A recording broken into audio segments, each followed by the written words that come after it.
Olá, eu sou a Viviane, acabei de participar aqui do evento da Filipelli. Foi um evento lindo, muito bem organizado.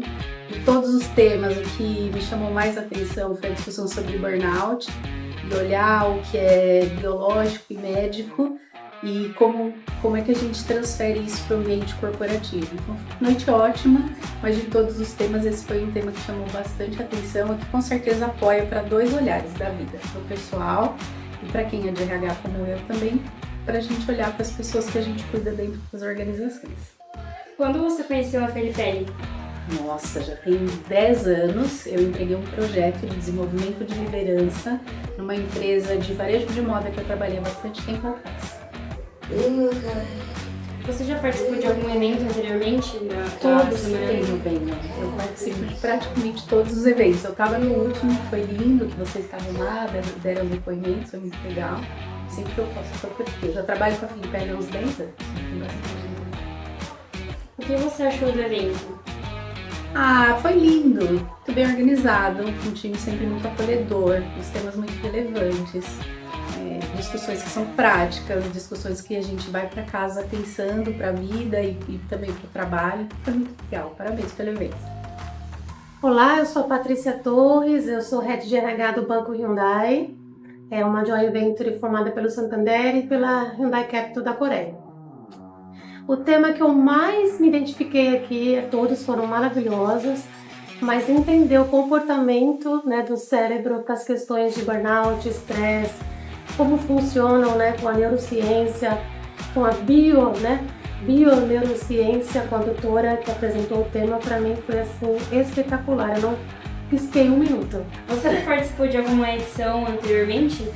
Essa é a primeira vez nesse trabalho que eu estou, mas anteriormente, há um tempo atrás, quando eu era de outra empresa, eu participei de outros eventos da Filipelli que sempre foram fantásticos.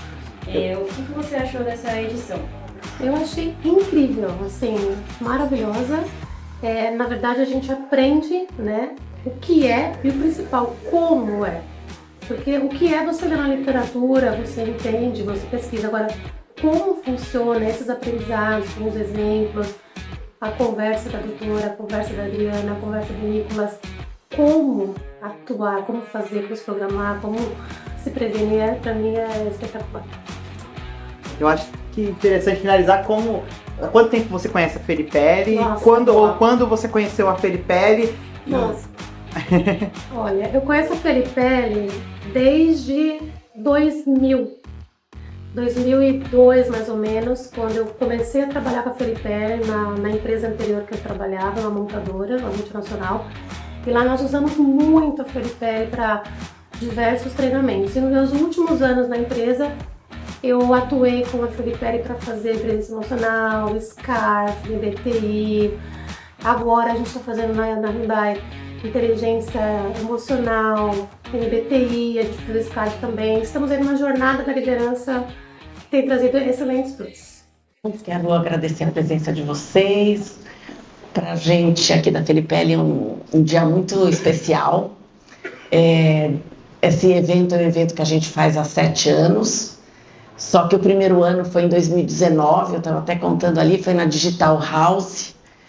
Não sei se alguns de vocês conheciam, é uma escola maravilhosa, de formação.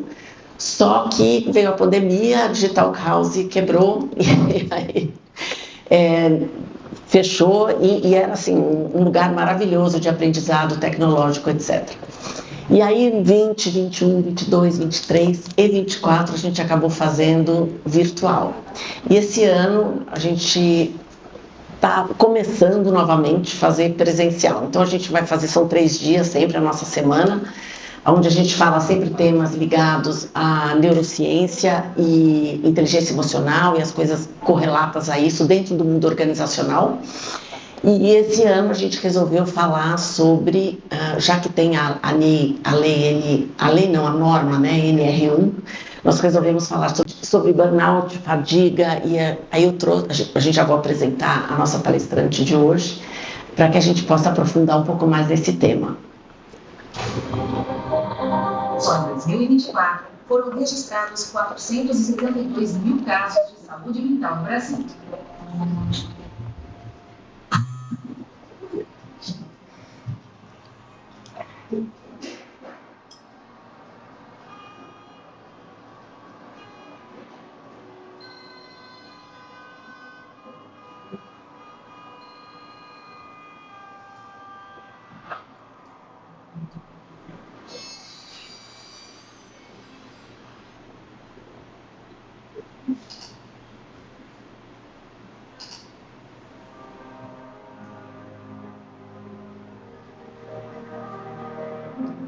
Sétima semana FeliPL de Neurociência e Inteligência Emocional.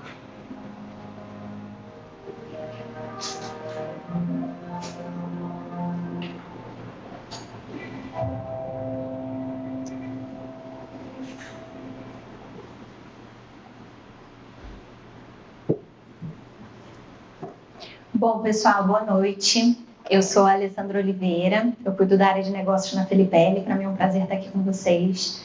Desde a primeira edição, como a Adri falou, resgatando o primeiro encontro presencial dessa semana tão especial, que é para falar um pouquinho mais de neurociência, inteligência emocional e todos os impactos que a gente está vivendo. Esse vídeo traz uma inquietação e eu espero que essa seja a nossa primeira noite de uma reflexão profunda sobre como que a gente lida com isso tudo, porque existe um contexto que nos cerca e essas mudanças e toda essa inquietação não vai parar de acontecer. Mas a grande diferença é o que a gente escolhe fazer com isso. Então, escolhemos pessoas super especiais para conseguir trazer reflexões, insights e provocações para a gente hoje. E também amanhã, online, e no dia 9 também. Então, é muito bom ter vocês pessoalmente aqui com a gente hoje. Estamos muito felizes com isso. No final, a gente vai ter alguns prêmios. Então, quem ficar ligadinho com a gente aqui até o final, se não descer escorregando, né, e foi bom. A gente tem algumas coisas bem legais. Acho que todos devem ter dado o nome para a Adriane ou para a Vivi ali na frente. Se alguém não deu o nome, daqui a pouco a gente tem um intervalinho. Então, passa o nome para a gente considerar na hora do sorteio. E aí, pessoal, falando um pouquinho da FeliPL, é claro que todos que estão aqui conhecem um pouquinho ou muito da gente, né? Alguns já estão uma longa data com a gente, uma parceria muito boa. Mas trazendo um pouquinho aqui, a FeliPL é uma consultoria de diagnóstico e desenvolvimento. A gente está há mais de 35 anos no mercado, ajudando as pessoas a se transformarem, os negócios a se desenvolverem. Então, o nosso foco é exatamente desenvolvimento de negócios através das pessoas, que é o que a gente mais gosta de fazer. A gente tem um lema que a gente fala que tudo que é humano nos interessa. Então, hoje é para a gente também falar um pouquinho disso e cuidar da parte humana. Estou muito feliz que vocês tiraram essas horas à noite para estar aqui com a gente hoje. Então, daqui a pouquinho a Roberta vai falar, a Adri também, o Nicolas. Então, a gente tem uma noite bem especial. Aqui tem um pouquinho dos nossos números, vocês estão vendo, eu não preciso falar. E aí a gente tem também para falar um pouquinho do nosso Emotive. Jairinho, que mágica. Como a Adri falou, a gente esse ano, a gente vem vivendo essa inquietação junto com todos vocês. O que mais a gente pode fazer? E aí, com a questão da NR1, vem muito forte essa oportunidade. E a gente tem estudos sobre burnout, sobre várias coisas, e a gente está fazendo um lançamento do Emotive agora. E aí, não vou dar spoiler, mas já vou contar para vocês. Todos vocês aqui que estão presentes já serão beneficiados com uma cortesia para vocês poderem experimentar em primeiríssima mão e entenderem como esse instrumento pode funcionar e ajudar muito a gente e as empresas no dia a dia. Então, aqui tem um pouquinho mais do Emotive. Mais uma vez, muito obrigada pela presença. Vou estar aqui vidrada, participando, ouvindo junto com vocês. Dri, você quer apresentar a Roberta? Claro. Bom, acho que eu vou apresentar dos três que vão estar com a gente, daí eu já chamo a Roberta, né? A Roberta Ribeiro, que vai estar com a gente agora presencial. Amanhã nós vamos estar virtualmente com o Newton Rodrigues, que também vai ser uma palestra excepcional.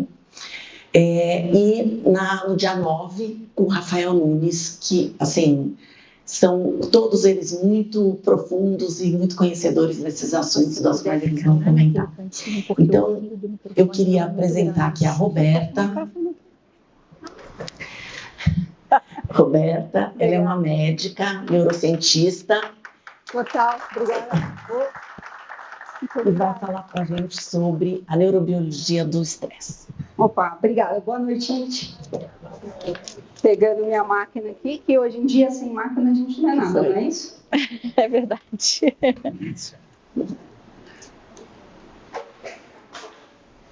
E eu queria começar com uma provocação para vocês. Bora já.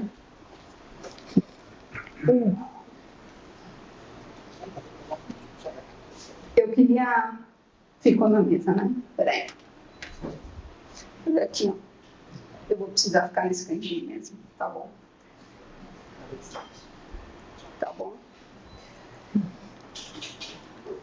Queria fazer uma provocação para vocês e perguntar quem aqui já achou ou acha que burnout é uma questão de soft skill, de resiliência? Quem aqui acha que burnout é uma questão de motivação, de força de vontade? Muito bom. Quem aqui acha que burnout é uma questão de crenças limitantes, de incapacidade de lidar com o estresse? Ok? Muito bem. Então vamos descobrir qual é a neurobiologia do burnout, que assim como a pressão alta, assim como o diabetes, assim como o calo no dedo, o chulé ou a caspa, é tudo biológico. Então, nada disso, nem mesmo a psicologia, é algo que nasce do nada. Ela nasce no nosso cérebro, na nossa capacidade de ter um córtex pré-frontal, vocês já vão saber o que é, muito forte. Então, vamos lá. O que os relatórios não mostram para a gente? Os relatórios não mostram para a gente a deficiência ou o detrimento do nosso sistema nervoso que vai acontecendo no nosso dia a dia. Como assim, Roberta? Vocês vão entender isso daqui a pouco, tá? A gente olha os relatórios, a gente vê números, a gente não vê pessoas, e muitas vezes a gente passa a ver números e passa a ver pessoas atrás dos números, e a gente nem vê o que está acontecendo dentro da cabeça dessas pessoas. E o que está acontecendo na cabeça dessas pessoas é aquele risco que o comitê de risco ignora, que é a nossa deteriorização cognitiva. Nossa, que nome é esse, Roberta? A deteriorização cognitiva, ela é uma doença, se a gente pode chamar assim, né? Ela é uma doença. Por que eu falei a gente pode chamar assim? Justamente porque burnout, estresse, ansiedade, síndrome do pânico e todas essas doenças mentais, elas são sintomas, apesar de terem um CID, apesar de serem tratadas, elas são sintomas. Sintomas do quê? De um cérebro que não está conseguindo funcionar no seu melhor. E isso acontece por quê?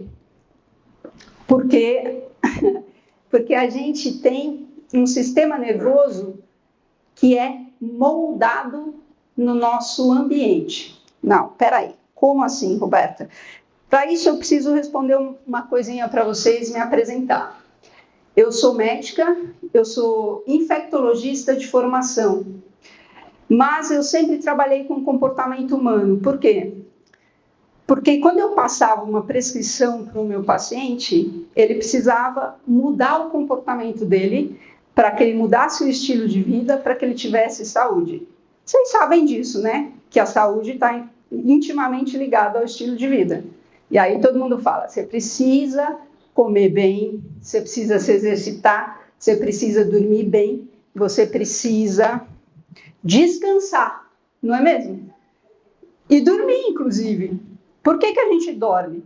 A gente dorme porque o nosso cérebro precisa disso. Assim como você precisa se alimentar para ter energia, o seu cérebro precisa dormir para que ele possa se limpar. No momento em que o seu cérebro dorme, que você dorme, né, o seu cérebro acaba limpando as informações que você teve naquele dia. E é por isso que você sonha. Você sonha porque aquelas informações estão sendo reorganizadas no seu cérebro. E ele está se refazendo para um dia novo. Então, a pausa, ela é absolutamente importante. Mas, olha só, a gente tem os ambientes corporativos que são, muitas vezes, tóxicos. Como assim tóxicos? Não é porque a gente quer, é simplesmente porque a gente busca uma coisa chamada homeostase. A gente não, o nosso organismo. Tudo no seu organismo é uma questão de equilíbrio. Se você comeu demais, você vai ficar obeso. Se você comeu de menos, você vai emagrecer.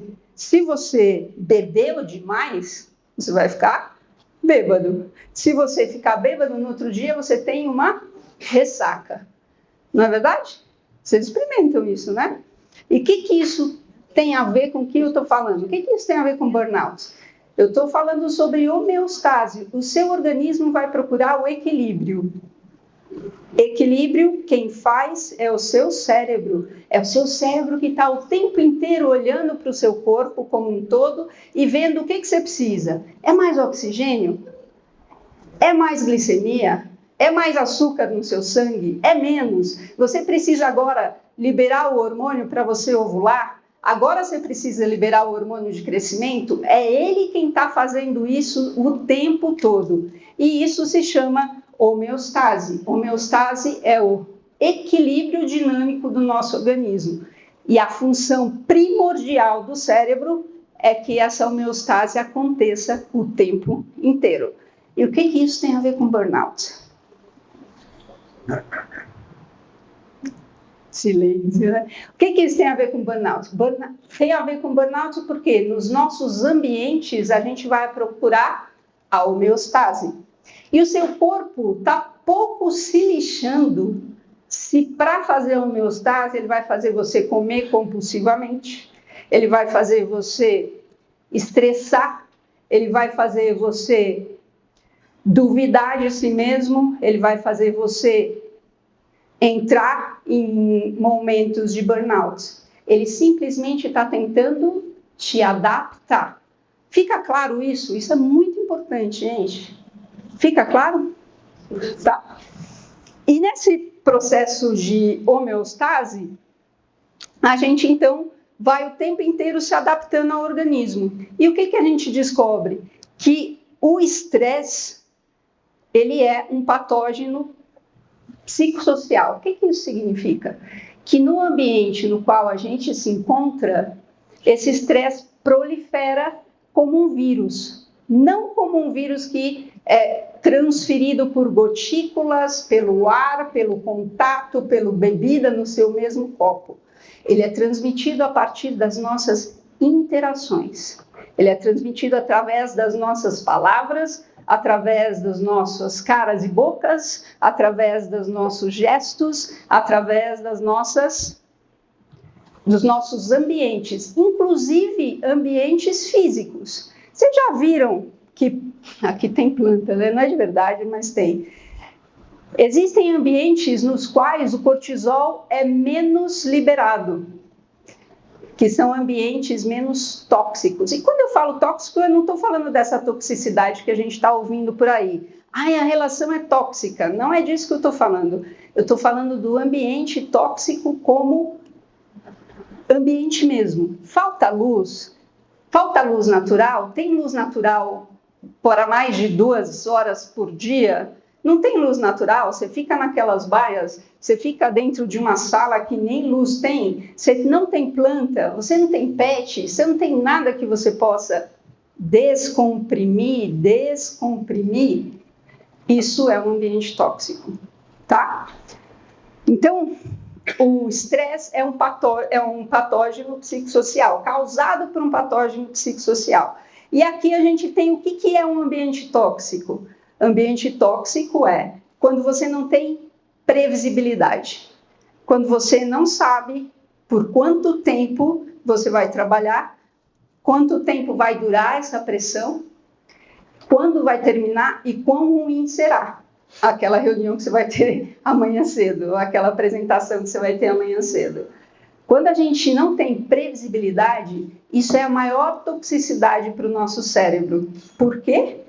Porque quando a gente não consegue saber o que vai acontecer, a gente libera um hormônio chamado cortisol e isso aumenta o nosso estresse do mesmo jeito que quando eu não estou fazendo comparação, mas eu sou uma neurobióloga. Então, com neurobiologia, a gente trabalha com ciência e experimento. E existe um experimento com ratos que diz o seguinte: quando você coloca ratos que tomam choques e um deles, numa gaiola, você tem ratos que podem apertar um botão e acham que apertar aquele botão, eles acham que isso vai melhorar o choque que eles estão tomando, mesmo que não melhore, eles têm menos estresse do que os ratos que não têm um botão para apertar.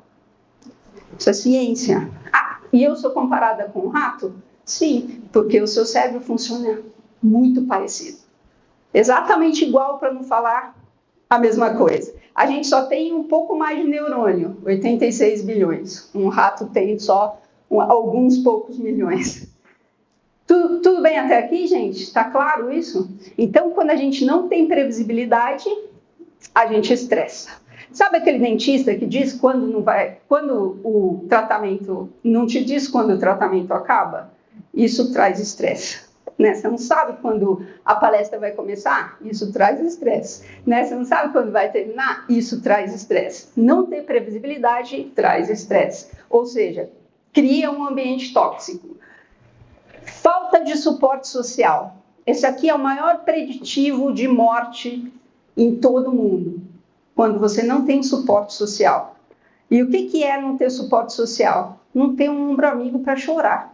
E hoje em dia a gente está vendo ou um colo, né? Amigo para chorar. Hoje em dia a gente está vendo muito essa questão do isolamento social. Vocês estão ouvindo falar sobre isso?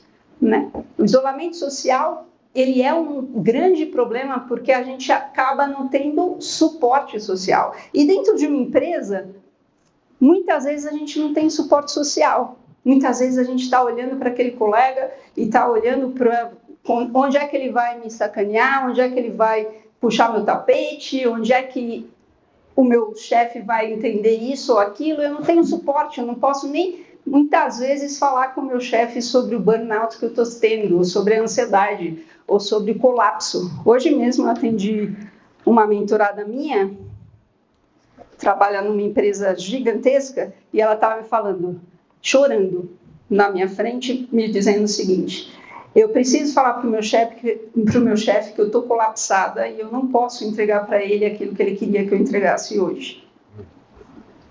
E eu disse para ela: você não pode falar isso? Ele não vai te entender? Não vai me entender. Então, a falta de suporte é muito importante e cria ambiente tóxico. É porque a gente quer? Claro que não.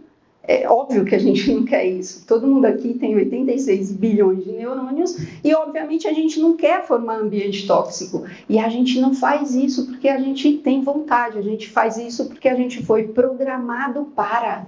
A gente nem percebe. Já vão entender isso, mais ou menos, tá? Ausência de válvula de escape saudável.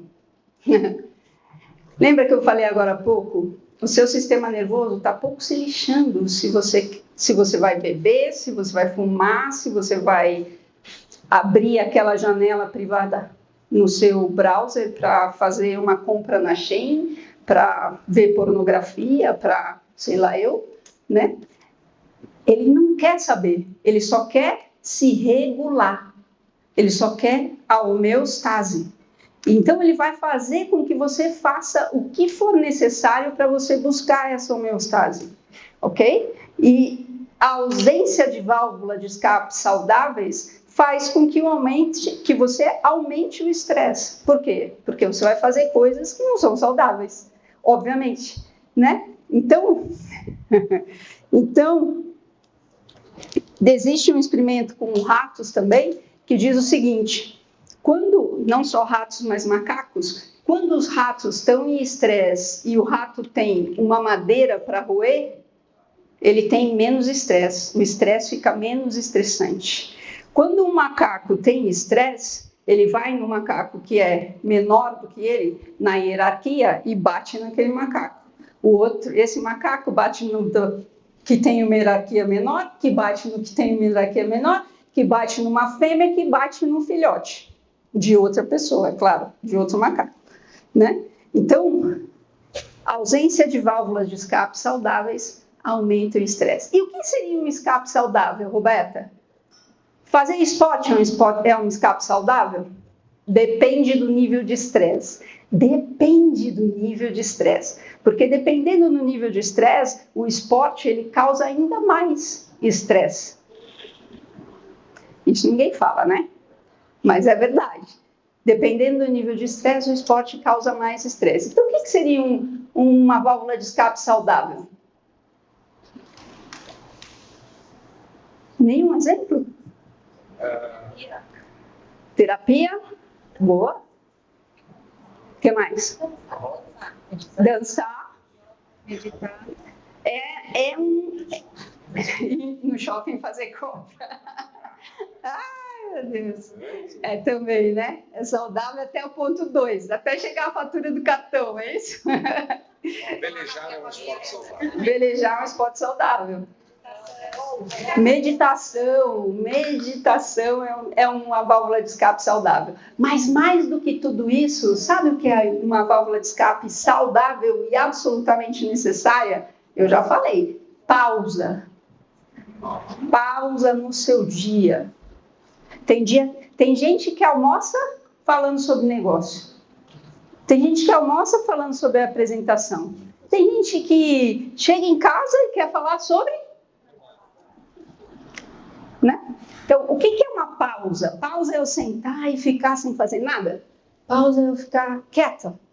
Isso é pausa? Não, pausa pode ser você olhar o céu. Pausa pode ser você ler uma poesia. Pausa é você parar o que você está fazendo, fazer outra coisa, prestando atenção.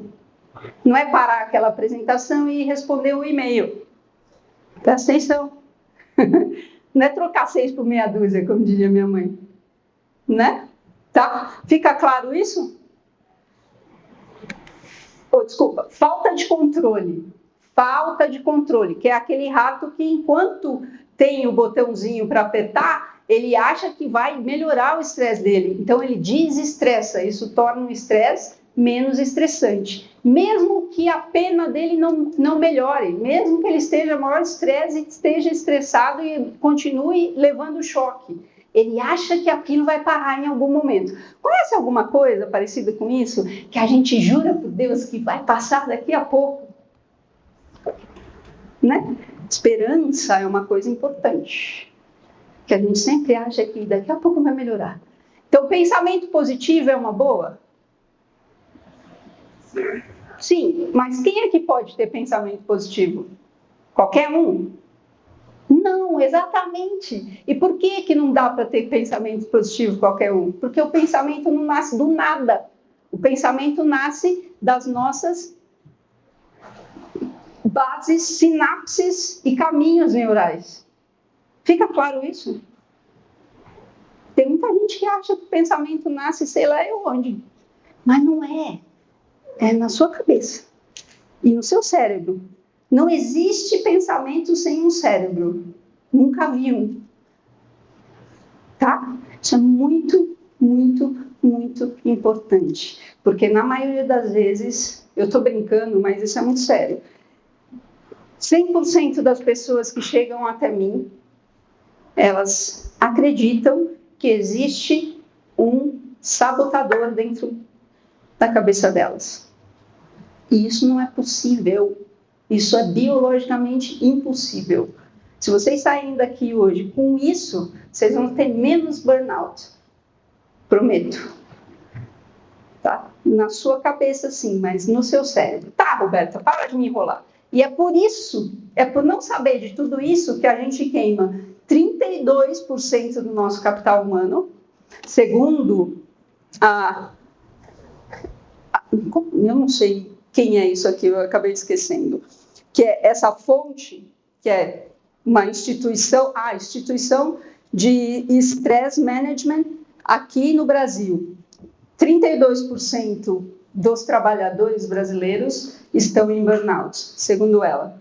E desses 32% que saem em burnout, eles custam de 50% a 200% do salário deles. Então, a gente está queimando 32% de capital humano e 50% a 200% de capital financeiro, por não saber sobre neurobiologia. É claro que a gente está tentando melhorar o burnout, isso aqui é sobre burnout, né, gente? A gente está tentando melhorar, mas se a gente não colocar a neurobiologia e o funcionamento do cérebro nessa equação, a gente vai patinar, tá?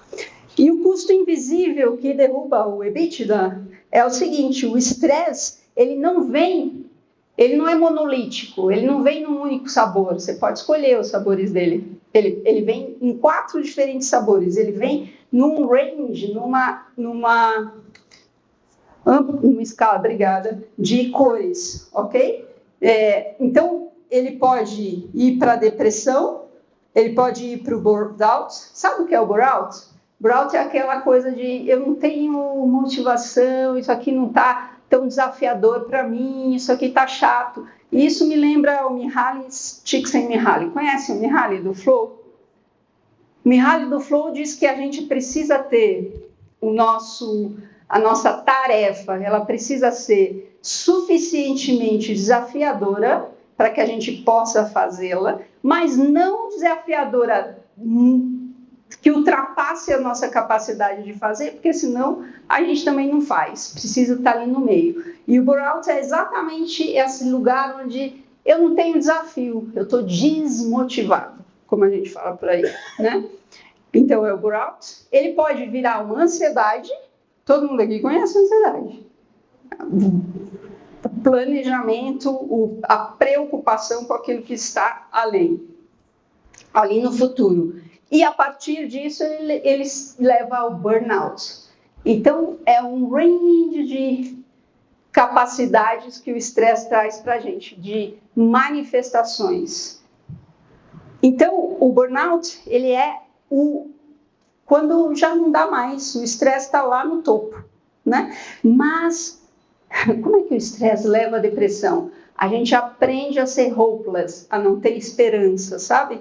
Você aprende a não ter esperança. Aquele ratinho que está feito louco ali, batendo no botão, ele continua tomando choque, ele diminui o estresse dele no primeiro, segundo, terceiro momento. Se ele continuar tomando choque, batendo, ele desiste. Ele fala, tá, isso não dá nada mesmo. Para que eu vou fazer? A vida não vale a pena. É assim que ele começa a pensar. A vida não vale a pena, né? Então, é nesse sentido que leva à depressão. E muitas vezes a gente começa a tratar a depressão. E a gente precisa tratar a depressão nesse sentido? Não, a gente precisa tratar o estresse. A gente precisa tratar e trazer para eles, para essa pessoa, ambientes mais saudáveis. Tá? Tudo bem até aqui, gente? Tá fazendo sentido? Tá. Então a gente não pode falar sobre burnout sem falar sobre a neurobiologia do estresse, porque é a mesma coisa. Não é verdade? Né? Tá. E para falar sobre a neurobiologia do estresse para vocês, eu preciso... Segura para mim um pouquinho. Estão me ouvindo? Eu preciso fazer uma mãozinha aqui para vocês, tá? Estão me ouvindo bem aí atrás? Essa mão aqui, ó, imagina essa mão como meu cérebro, tá? O cérebro de todos nós. Tá aqui, você tá vendo aqui a minha coluna vertebral e essa aqui é a mão, tá? Na mão, a gente tem o seguinte, ó, essa parte que é bem perto da minha coluna vertebral, eu chamo de tronco cerebral. Presta atenção nisso, porque se você... Não, seguro, faz aí como... Obrigada. Presta atenção que se você sair daqui com isso aqui, já tá valendo essa palestra, tá bom? Aqui a gente tem o tronco cerebral. O que é o tronco cerebral, Roberta? O tronco cerebral, ele é responsável... Obrigada. O tronco cerebral, ele é responsável por tudo aquilo que a gente não pensa e faz. Quem é aqui que levanta e olha para o seu smartwatch e fala, Siri, sei lá, Alexa, daqui a pouco a inteligência artificial, eu quero os meus batimentos cardíacos hoje estáveis em 80 batimentos por minuto, a minha respiração em 12 respirações por minuto, a minha glicemia, eu quero que fique ali entre 80, 85, para não chegar a 90, né?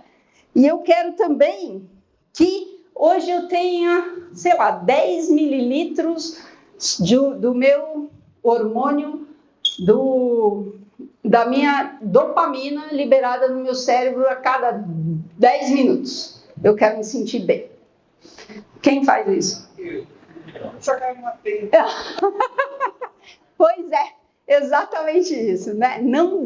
Não dá para fazer isso. Por quê? Porque quem toma conta disso é o tronco cerebral. E o tronco cerebral ele é responsável por fazer o seu coração acelerar quando você recebe aquele e-mail, precisamos conversar. Ixi. Né? Ou aquela mensagem do seu marido, da sua mulher. Ixi. Não é? Complicou.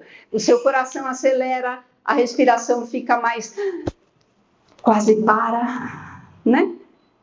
Começa a suar, a mão sua e a cabeça começa a viajar. Não é isso que faz? Né? Isso quem faz é o tronco cerebral. Só que tem um probleminha. Ó, a minha mão estava assim, não é? Então aqui, ó, eu tenho o meu polegar. E ó, o meu polegar, ele está intimamente ligado ao tronco cerebral, tá certo? E é ele, o meu sistema límbico, que é o meu polegar, que diz, ó, esse lugar aqui é bacana, ou esse lugar aqui é muito chato. É esse meu sistema límbico que faz isso. O meu sistema límbico tem um lugar ali chamado amígdala cerebral. Não é essa, é a da sua cabeça. Essa amígdala é responsável por saber o que é seguro, presta atenção, e o que não é seguro. E ela avalia isso em 0,67 milésimos de segundo. Consegue contar isso? Não dá nem para contar, gente. Né? Então, é muito importante vocês saberem disso, porque essa amígdala também não nasce programada para saber o que é seguro e o que não é seguro. Até aqui, ela saber o que é seguro e o que não é seguro é maravilha, beleza.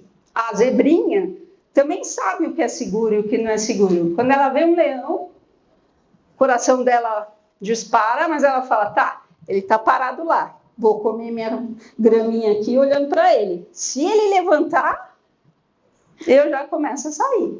E é a mesma coisa que você faz quando você olha o seu chefe lá na sala, não é isso? Ele levantou, você caiu alguma coisa na mesa. Não estou falando só de quando você nasceu. Eu estou falando também de quando você estava na barriga da sua mãe. Se essa mulher teve mais estresse psicossocial, inclusive, econômico, a chance de você ter córtex pré-frontal, que a gente já vai falar dele, bacana, é muito menor. Como assim, Roberta? É muito menor. E isso não é mágica, é biologia. Como é que isso acontece? Não vou falar aqui para vocês, né? A gente tem um tempo, mas...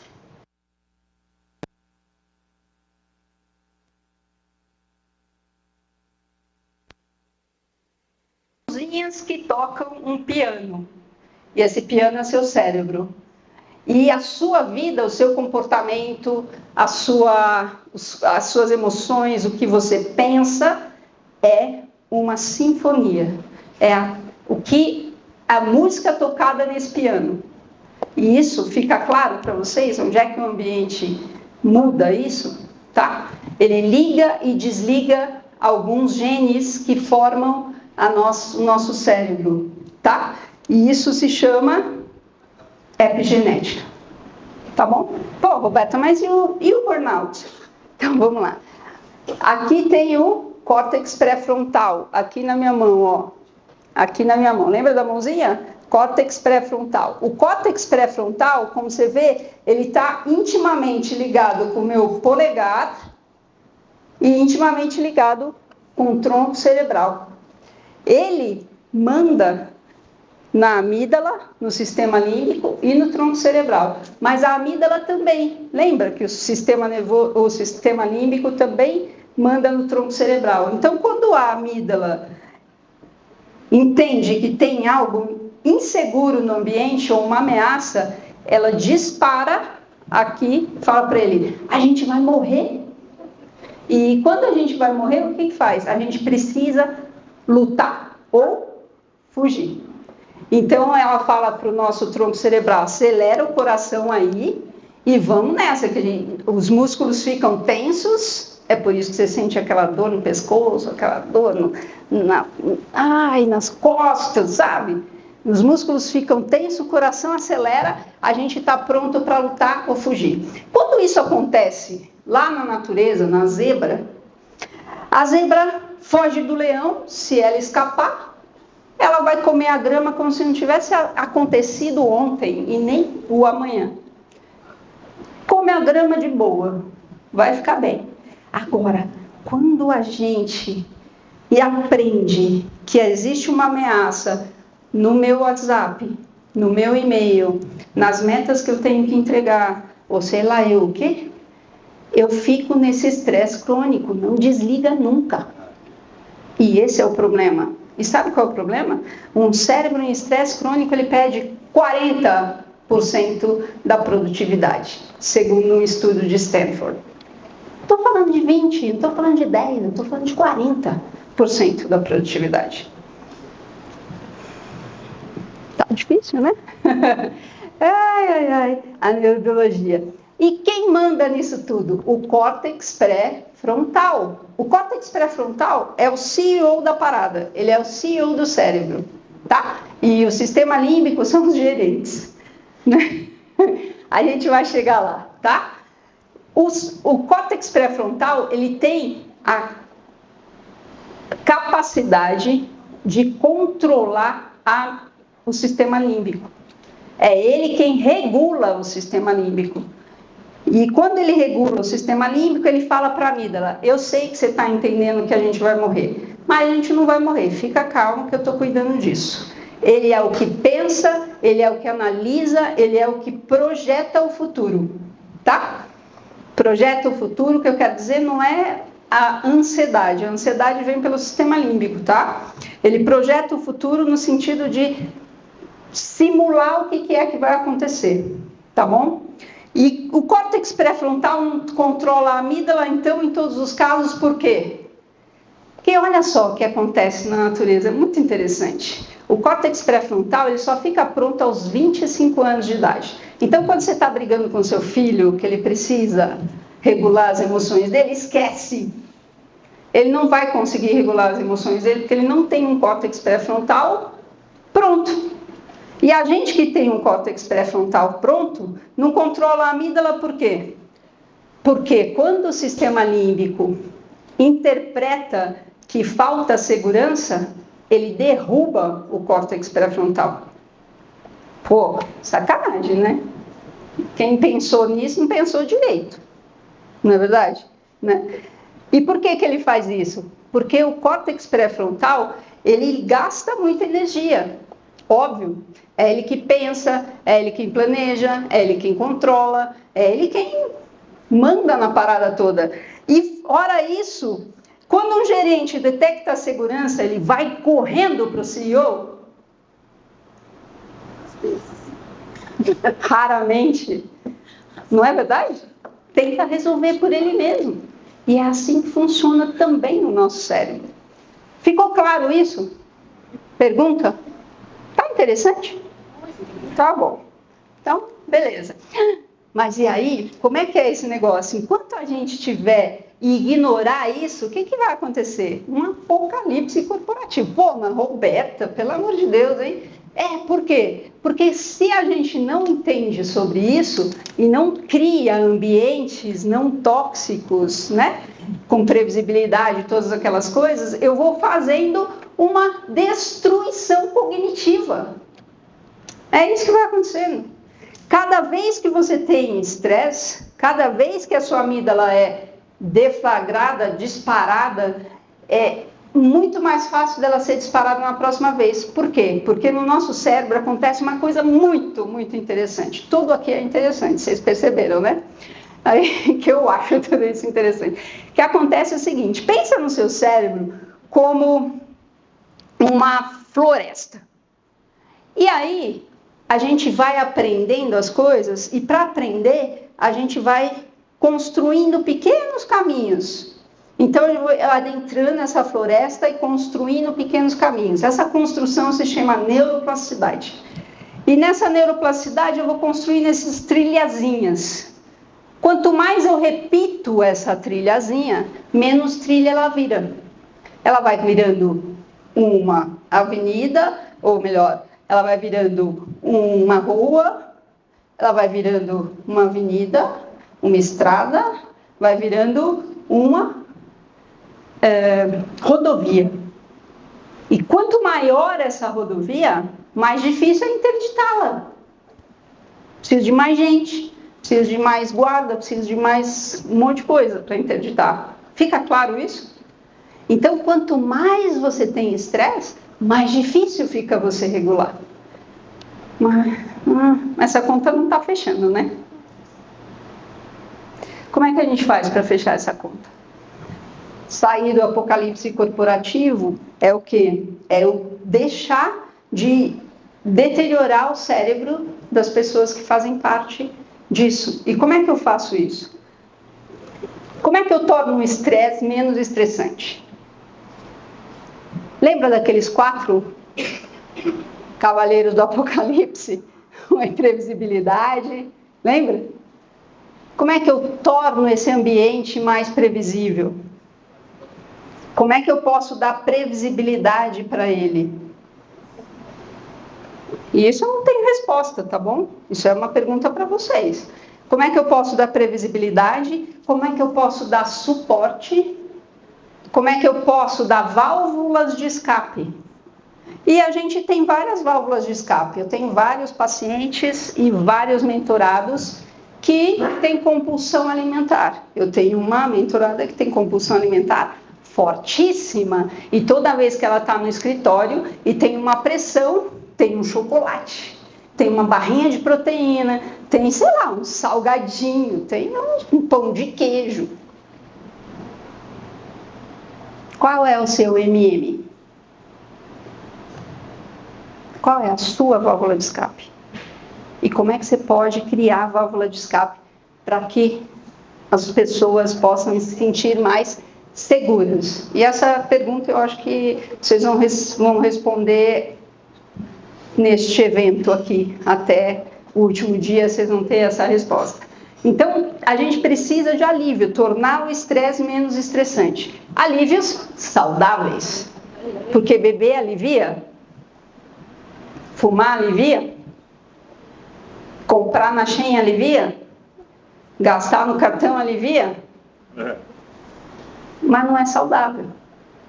Então, quais são os alívios saudáveis que vocês podem trazer? Fica claro isso, gente?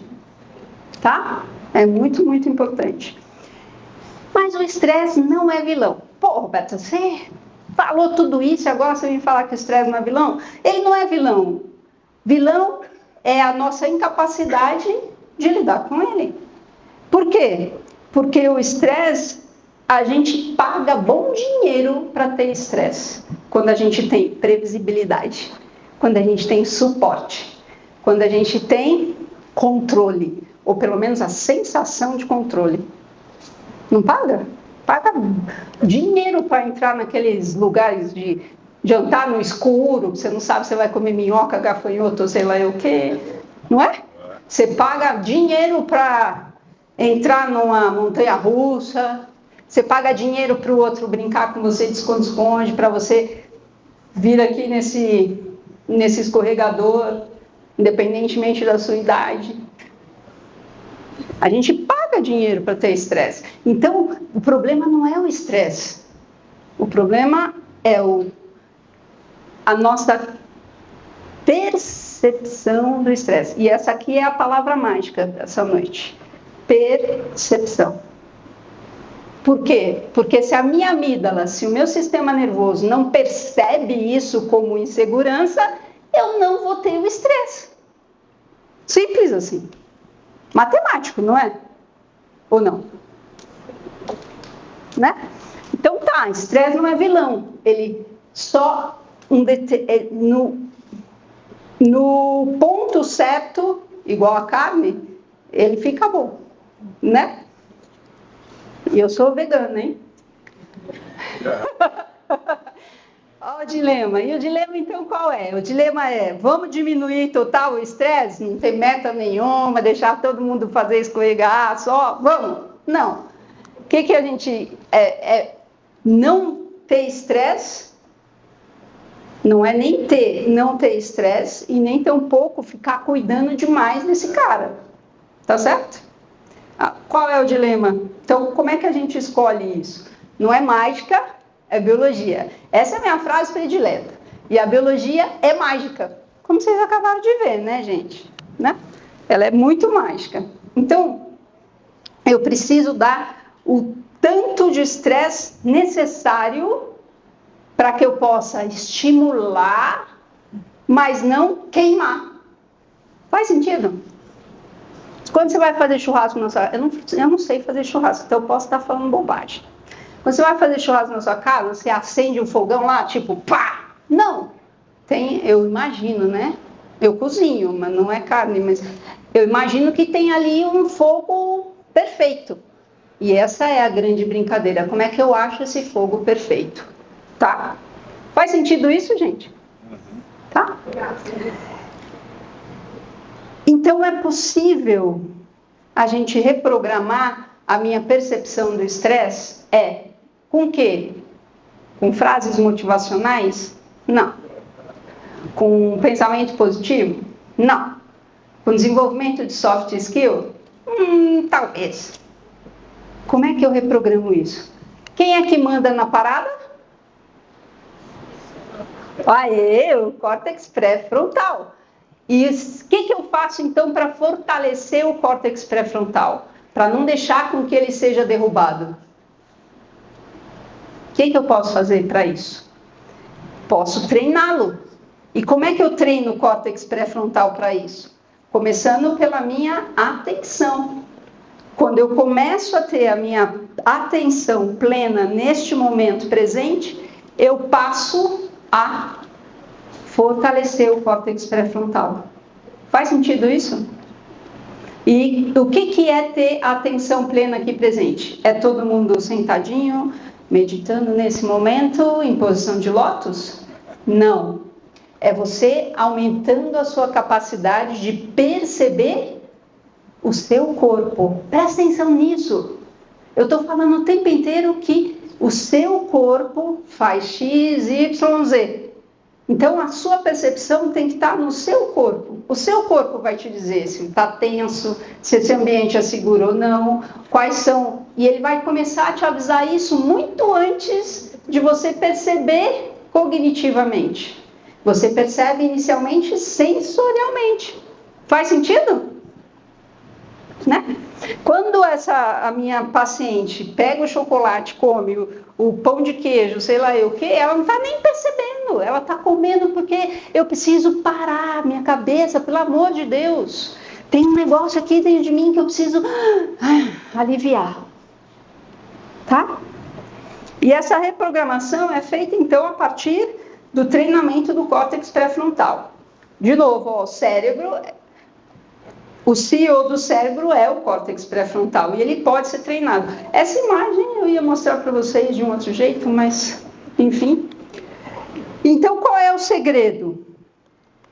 O segredo é a gente prestar atenção no nosso corpo. Como é que eu presto atenção no meu corpo? Onde estão os seus pés nesse momento? Como é que é a percepção dos seus pés no chão neste momento? Pô, Roberta, não dá tempo de fazer isso, não? Eu preciso fazer isso o tempo inteiro? Não. Só quando você perceber... Só quando você perceber que você está ficando estressado. Só quando você perceber que você está entrando num ambiente hostil, que você está entrando num ambiente inseguro para você. Para, respira, presta atenção no seu pé no chão, na temperatura. As suas mãos estão juntas? Como é que é ter a mão junta? Qual é o peso do óculos no seu rosto? Qual é o peso do brinco na orelha? Da caneta na mão? Isso vai acordar o córtex pré-frontal. Tem tempo ainda? 2 minutos. 2 minutos? Tá bom. Então vamos lá para os resultados. Vou passar rápido, tá? E o resultado é o seguinte, olha só. Quando a gente coloca programas baseados em atenção plena, a gente teve aqui no Aetna um ROI de 11:1. Isso significou 6,3 milhões. Roberta, quem não quer um ROI desse, né? E a Aetna, ela é uma seguradora de saúde americana.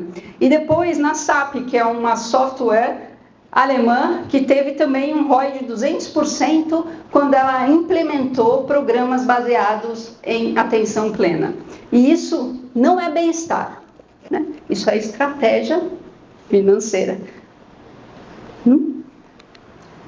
O problema versus a solução. 2/3 dos trabalhadores estão em burnout. Isso significa de 8 a 12 mil dólares por funcionário por ano, tá? Eu já vou mostrar as fontes para você. Quando a gente introduz programas baseados em mindfulness, que reduz o burnout em 40%, a gente tem mais 22 mil dólares por funcionário retido por ano. Por quê? Porque existe um tripé de impacto desses programas, e esse tripé é um turnover de menos 46%, ou seja, a gente retém os talentos, uma produtividade maior em 20%, o que dá 3 mil dólares por funcionário por ano, e tinha mais um para ele.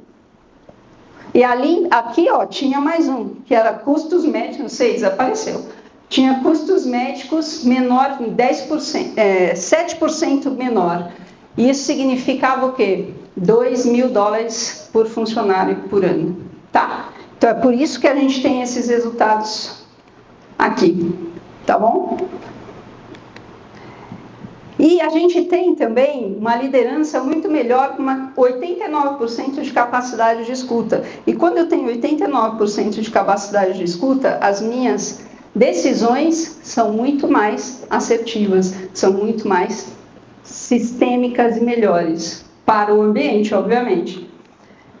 E esses estudos são baseados na Universidade de Duke, que fez junto com a Aetna esse levantamento, e o Journal of Occupational Medicine também, que publicou isso, tá?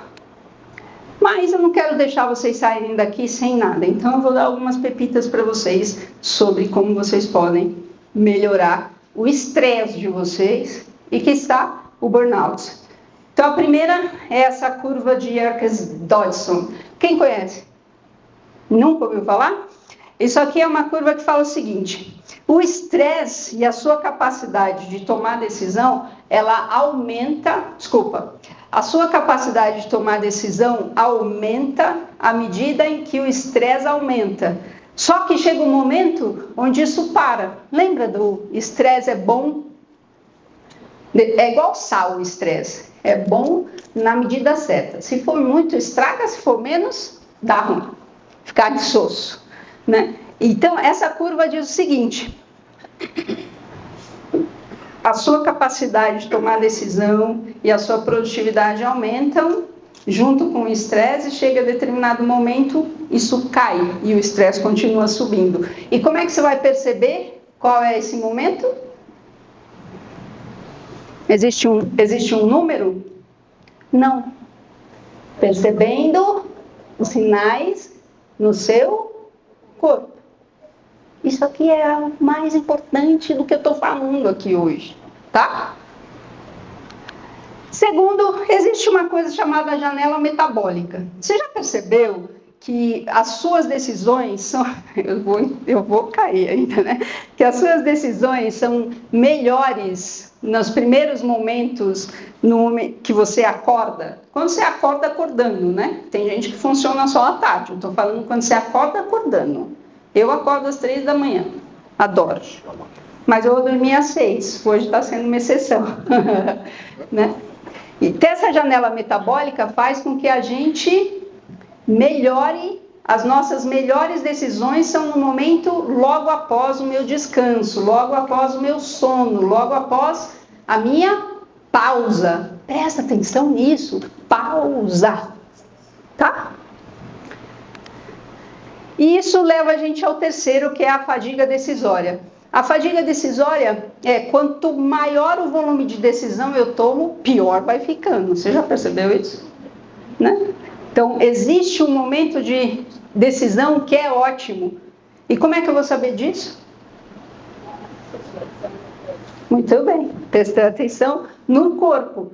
Que no momento em que eu começo a ficar cansado, no momento em que eu começo a ficar com fome sem ter fome, querendo comer alguma coisa, querendo parar, vai tomar uma água. E 100% dos meus pacientes, dos meus mentorados, achavam que parar era uma coisa absurda. Não posso parar. Porque parar, como é que eu vou entregar o trabalho? Aí tem uma mentorada minha que disse assim, eu estava estressada, eu precisava escrever um artigo para uma revista científica e eu estava muito estressada. Ai, meu Deus, e aí, o que eu fiz? Sentei e comecei a escrever, não estava saindo, não estava conseguindo pensar. Falei, quer saber? Roberta no meu cangote falando, faz pausa, Kênia, faz pausa.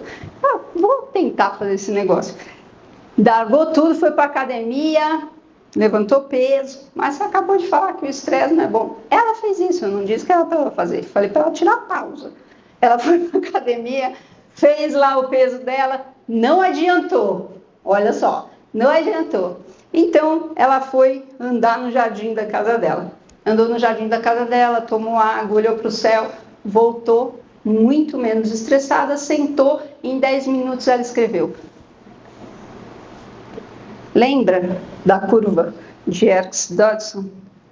O estresse é bom até determinado momento. Depois, quando você faz a pausa, você reseta e volta. Calma, Adriana, estou terminando. Revolução. Qual é a revolução? Qual é a revolução disso? A revolução é a gente usar a neurobiologia como vantagem estratégica, tá bom? Então, como é que eu uso a neurobiologia como vantagem estratégica? Eu passo a usar a previsibilidade.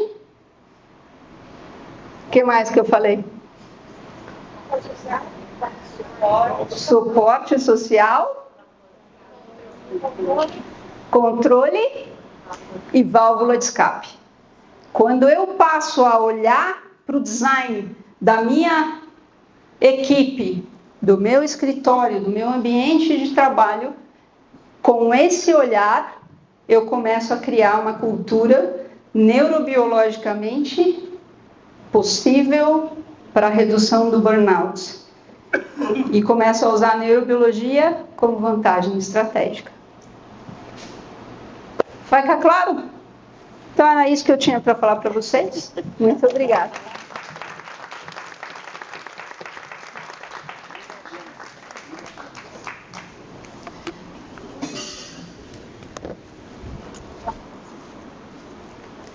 E aí?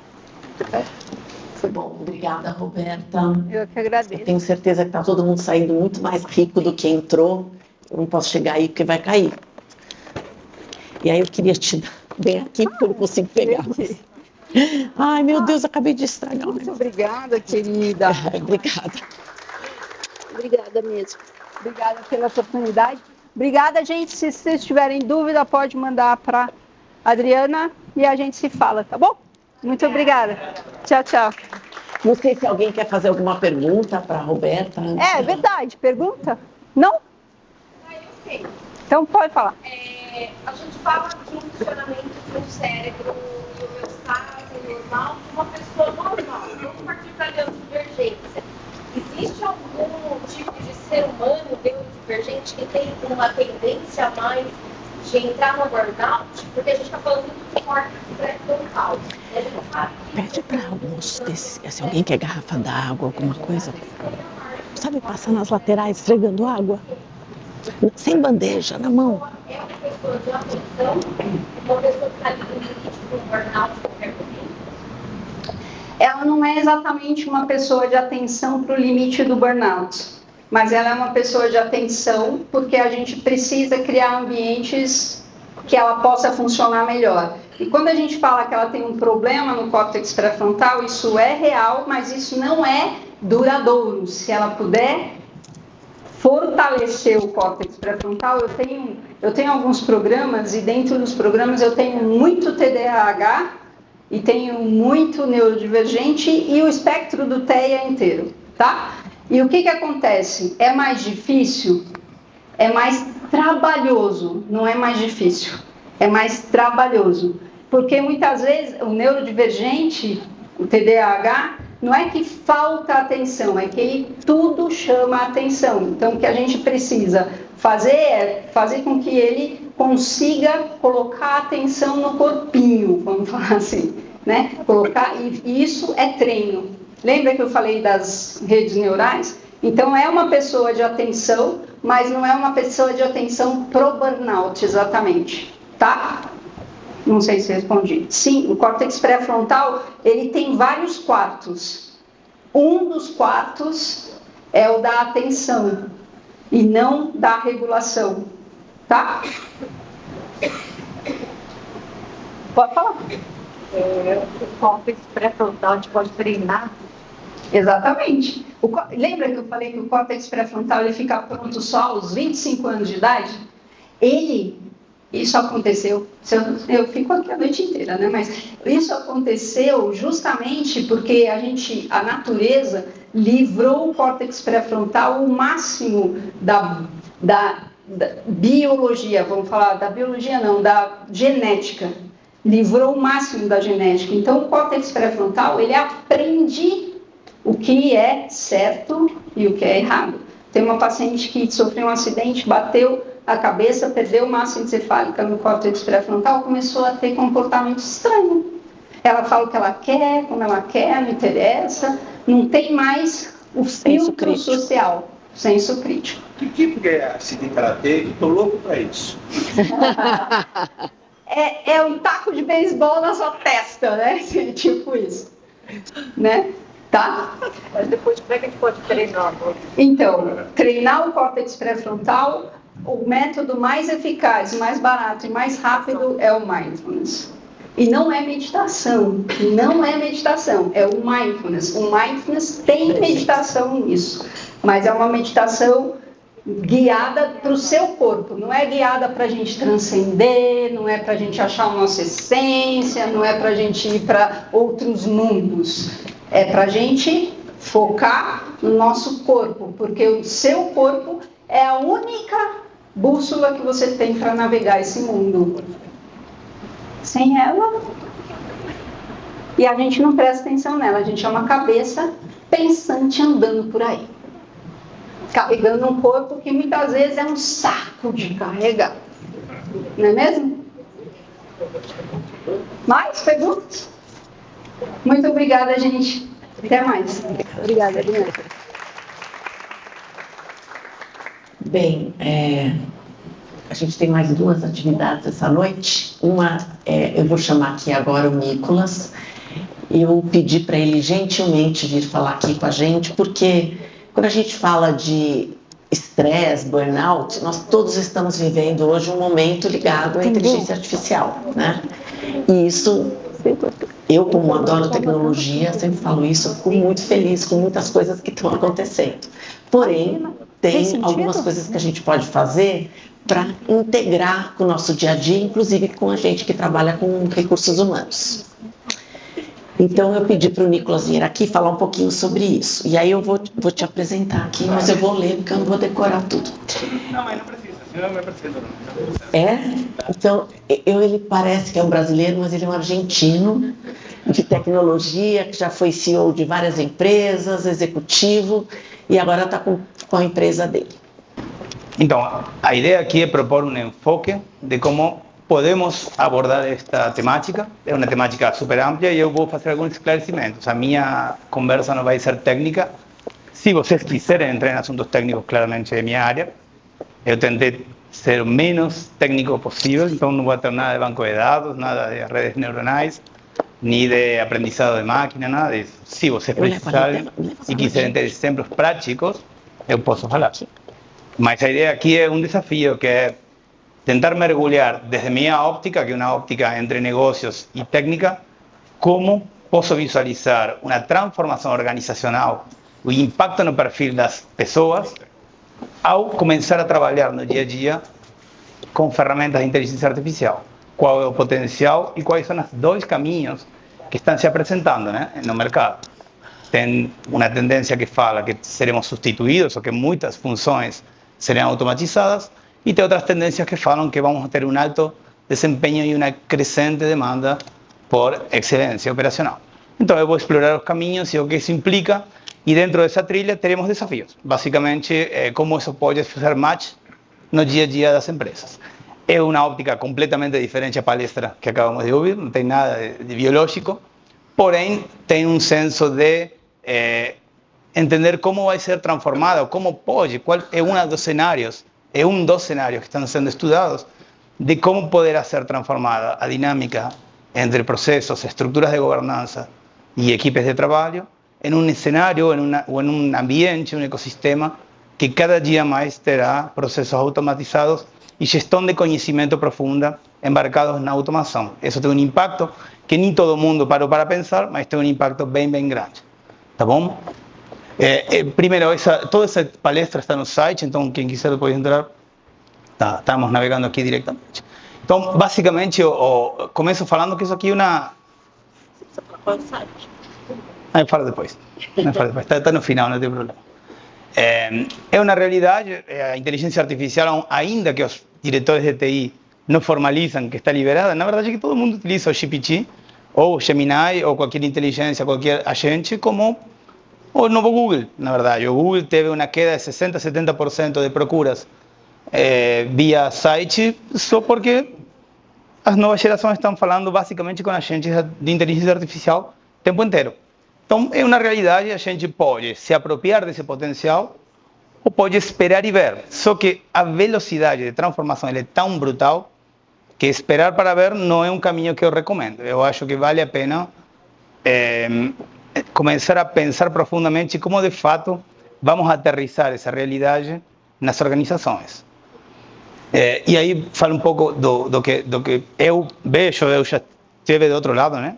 Eu já trabalhei como executivo, eu já tive desafios de fazer turnaround, aquisição de empresas, venda de empresas, e consigo ter um pouco de empatia a respeito do que significa contratar uma equipe ou adequar o skill das pessoas certas para as tarefas certas em um universo de ecossistema de tecnologia que está mudado. Para equipes de gestão de pessoas, acredito que o desafio é dobro, né? Então, eu vou abordar esse assunto.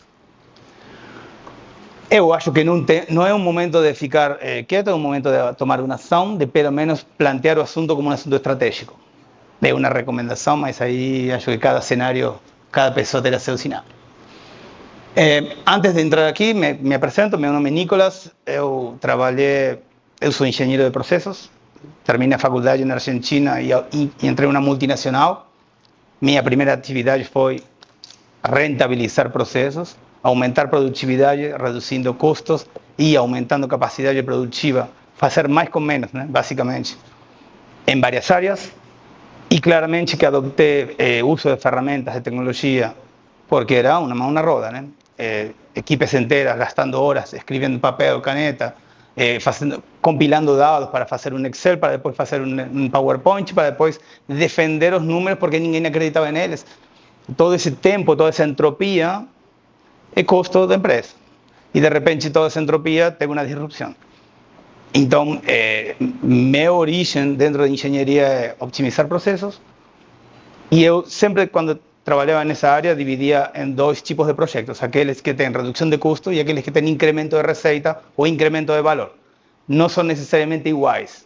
Você pode fazer o mesmo com menos recursos e é um projeto de redução de custo, o payback disso é menor. Agora, se você consegue catapultar o valor percebido de uma empresa ou ampliar a frente de oportunidades de serviço, você rentabiliza pela linha de cima do EBITDA, né? E não pela linha de baixo. E aí fica muito melhor.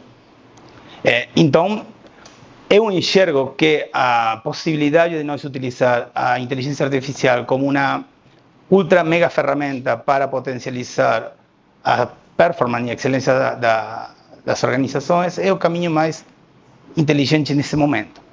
Pensar que a inteligência vai vir para substituir as pessoas só como um projeto de redução de custo, eu acho que é possível, mas acho que é menos do potencial que tem para entregar. Eu acho que tem um potencial adicional para ser capturado, que é convertir as pessoas que trabalham, as equipes, em equipes que entregam uma excelência e um nível de entrega acima da média, ou pelo menos histórico. Então, acho que as estratégias que eu acho interessante é trabalhar dentro das organizações para não apenas colocar mecanismos de substituição de pessoas pela capacidade de automatização de processos, e sim ampliar a capacidade, ampliar um novo parâmetro de entrega, um novo parâmetro de normalidade. A performance vai ter uma vara alta e minha concorrência vai fazer. Então, o mercado mesmo vai me levar a trabalhar com um nível, um padrão de excelência maior. Agora, o ponto aqui, a discussão é, nós realmente temos a organização preparada para isso? O que implica? Se a gente fizer uma abstração de que implica essa transformação, aonde nós chegaríamos? Então, um pouquinho a trilha que eu estou falando aqui hoje tem a ver com isso, tem a ver com, beleza, se eu quero utilizar a IA para turbinar as minhas entregas dos meus processos, que já acontece. O que isso impacta nas pessoas, o que impacta nas organizações e nas interações. Então, basicamente, o que estamos planteando aqui é ter uma amplificação humana, da capacidade humana, né, de entrega. Antigamente, se eu pedia um relatório com determinadas variáveis que não eram de un mismo banco de dados, levaria 3, 4 dias, uma pessoa estaria estressada, provavelmente com burnout, e eu estaria desconfiando dos números o tempo inteiro e teria que apresentar para a diretoria e todo mundo estaria discutindo horas acerca dos números. Tudo isso pode ser substituído porque são regras de negócio que são automatizáveis. Não é aí que a gente vai ganhar somente. A gente vai ganhar em criatividade, vai ganhar em pensamento crítico, vai ganhar em curiosidade. Então, isso muda o skill das pessoas com que a gente deve trabalhar, né? Então, a tecnologia deve ser, na minha abordagem, né? A tecnologia deve liberar o tempo cognitivo sob tensão. O que seria isso? Por exemplo, quando estou consolidando um resultado, quando estou criando algum tipo de conteúdo para marketing. A gente gastava horas e horas e horas só para construir o artefacto, mas o conteúdo em si, a ideia central já estava pronta. Agora, com as ferramentas atuais, você simplesmente cria um prompt, interage com o prompt, vai colocando em cima do prompt camadas de demandas, camadas de interação, e ele vai te entregando aquilo que antigamente demorava semanas, agora demora minutos. Então, tem uma redução drástica da capacidade. Tanto é que eu falava para Jairo hoje, essa apresentação é um site publicado, eu fiz hoje à tarde, 5 minutos. Antigamente você teria que pagar para uma agência, fazer um site, publicar e tudo mais, fazer o HTML e tudo mais. Não precisa mais. E a pessoa que fazia sites deixa de existir? Não, se ela realmente se convertir em um profissional de alto desempenho que tem um olhar crítico, um olhar criativo e tem curiosidade, ele vai utilizar as capacidades de inteligência para produzir muito mais, com muito melhor desempenho, com muita melhor performance, e ele vai ter um resultado adicional. Então, dentro dessa trilha, o que nós enxergamos é que tem uma questão que é insubstituível, que é o poder do humano de aportar curiosidade, fazer as perguntas que a inteligência não vai conseguir substituir, ter o pensamento crítico para poder realmente validar se o resultado está certo e poder desafiar para novos resultados, e ter criatividade, ter a abstracção de pedir e solicitar coisas com a empatia que a máquina não vai ter. Então, nesses 3 elementos, nesses 3 pilares, se a gente puder convertir, se a gente trabalhar para convertir a organização e os talentos e as capacidades nesse viés, vamos ter um aproveitamento acelerado da capacidade de inteligência artificial, que é uma realidade, ou seja, está acontecendo. O problema é que essa realidade seja para pensar menos. Que em vez de nós, como organização, utilizar essa oportunidade para pensar mais, para desafiar mais, para atingir um patamar de excelência maior, eu aproveito para relaxar total. Meu filho faz isso, ele tem prova, ele arrasta os PDF para dentro do Gemini, faz as perguntas e não estuda, não lê mais, está tudo certo. Ele está terceirizando a estrutura do conhecimento. E se nossos funcionários, nossas equipes fazem a mesma coisa? E esse tempo livre, nós vamos pensar em reduzir isso como um ganho de custo ou nós realmente vamos a colocar a organização em um patamar de excelência, de entrega maior e transformar tanto nossa demanda como os planos de capacitação e as competências que nós pediremos para eles, que se alinhem com o patamar de excelência da nova realidade. Então, é uma abordagem onde nós estamos enxergando a inteligência artificial como um elemento para avançar, para aumentar o patamar, nos subir em cima do que nos entrega e explorar o nosso lado mais humano, que é a criatividade, a curiosidade e o pensamento crítico. Se tem alguma coisa aqui que vocês não entenderam por meu portunhol, é só interromper, né? Está tudo certo. Estava pensando na parte do churrasco que falaram anterior, tinha umas dicas para dar aí. Mas... Então, se a gente pensar isto como uma trilha, nós temos uma super máquina nova que consegue reemplazar, substituir umas certas tarefas repetitivas, então nós pegamos as pessoas e convertimos a pessoas muito mais criativas, mais críticas, com um pensamento crítico e com um nível de criatividade maior. Bom, como faço isso? Como treino? Como exploro o maior potencial dessas pessoas? Como eu treino? Porque antigamente eu tinha um paradigma de treinar para lembrar de regras, para entregar dentro de uma normativa pré-estabelecida na organização. E agora estou pedindo para ser mais criativo, mais crítico, para pensar fora da caixa, para desafiar. Então tem uma mudança de paradigma. E dentro das ferramentas que tem para poder turbinar esse tipo de treinamentos, esse tipo de avaliação de competências, vocês podem realmente trabalhar, hoje em dia é factível você trabalhar com uma hiperpersonalização. É claro que aqui estou falando da hiperpersonalização a nível de desenvolvimento de competências e não de produtos, porque o mesmo que estou falando aqui acerca de desenvolver pessoas, aplica para desenvolver processos, produtos e serviços. Eu posso desenvolver um serviço hiperpersonalizado. Aquilo que era massivo por uma questão de escala. A gente tinha que fazer repetitivamente a nível industrial porque o custo justificava ser massivo. Então eu fazia um livro didático de treinamento, fazia uma única trilha de educação e aplicava para todas as pessoas de formas iguais. Aquelas que tinham maior tendência a entender rápido e aquelas que não. Todo mundo estudava do mesmo jeito. Agora eu poderia criar uma trilha de treinamento personalizada. Eu poderia criar um instrumento de capacitação, um instrumento de avaliação, um instrumento de desenvolvimento para cada pessoa individual de forma escalável, ao mesmo custo. Então, uma das ferramentas que a gente pode trazer aqui como um elemento de transformação é realmente começar a educar as pessoas, ou treinar, ou detectar as potenciais das pessoas de forma personalizada e não tratar todo mundo de forma massiva, porque a única justificativa do massivo era o custo. Mas agora teve uma disrupção, não tem mais custo. Então, quem vai ser o primeiro que vai conseguir adequar os modelos de treinamento, modelos de capacitação, modelos de detecção de potencial de forma personalizada? Quem aplicar a tecnologia de forma mais inteligente e deixar a criatividade das pessoas que desenvolvem planos de treinamento desafiar a inteligência para criar os melhores planos possíveis. Mas temos que desafiar. Aí é onde a organização tem um papel predominante. Nem toda pessoa de uma equipe tem a proatividade de desafiar nada, porque eles têm outro compromisso, ou não todo mundo é comprometido com a causa da empresa sempre, né? Nós temos de todo tipo de pessoas. Agora, se a empresa ou se a organização, ela me desafia a eu ser desse jeito, me coloco o propósito claro, eu começo a ter uma atitude proativa em pós da visão e da missão. E aí eu começo a criar esse ciclo virtuoso de melhorar o desempenho. Isso aplica também para os planos de desenvolvimento. Isso é perfeitamente possível. Então, minha proposta aqui é trazer esse enfoque, Por quê? Porque é possível começar a pensar na inclusão da inteligência artificial de forma real dentro dos processos das empresas. Não é apenas o ChatGPT para substituir o Google.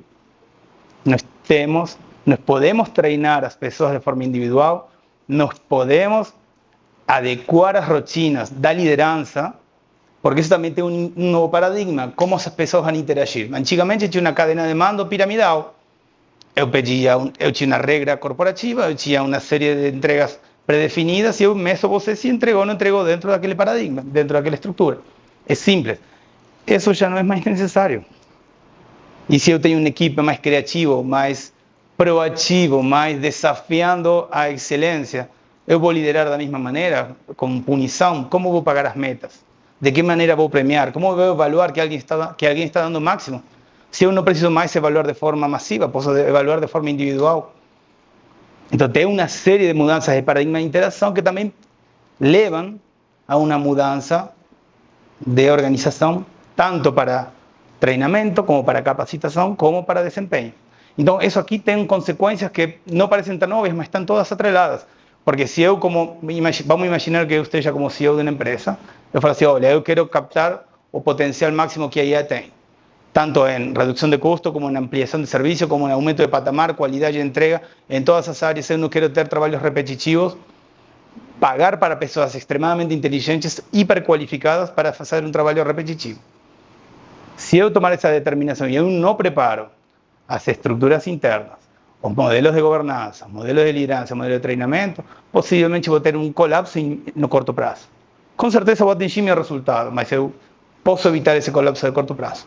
Então, esse é o desafio, e dentro desse desafio tem uma participação essencial de todas as pessoas que pensam na estratégia, na transformação organizacional. E por isso que acredito que por isso a Adriana deve ter me convidado a falar disso. Acredito que seja isso. Então, nós precisamos, então, construir uma estrutura para gerenciar o alto desempenho. Vamos imaginar que a gente deu certo. Conseguimos implementar todos os processos com automação, conseguimos liberar as pessoas de fazerem trabalhos repetitivos, tipo aquele analista que fazia PowerPoint toda terça-feira para a reunião de diretoria de quinta-feira, não existe mais. Aquelas reuniões de 3 horas para interpretar resultados não existe mais, porque eu tenho um agente que eu pergunto minha curiosidade em um chat e ele me responde com um nível de precisão 99,9. Não preciso nem da reunião, e agora? O que vai acontecer? Como a gente se organiza para gerenciar isso? Será que eu não vou boicotear essa organização? Porque também justifica a minha entropia, que eu curto às vezes, né? Aquele café prévio à reunião, café pós-reunião. Isso é toda entropia. E aí, será que a gente vai captar esse valor? Está intrínseco, está na mesa. Podemos ver ou não podemos ver? Alguém vai ver e vai captar antes que a gente. Então, nós temos que estar atentos, porque vai demandar uma mudança de paradigma, tanto de relação, como de organização, como de governança. Quem dar esse primeiro passo? Quem pensar nisso primeiro? Quem se preparar a nível de transformação de cultura, transformação de capacidades, de liderança, de organização, vai conseguir capturar esses valores antes e vai ter uma vantagem competitiva, possivelmente. Né?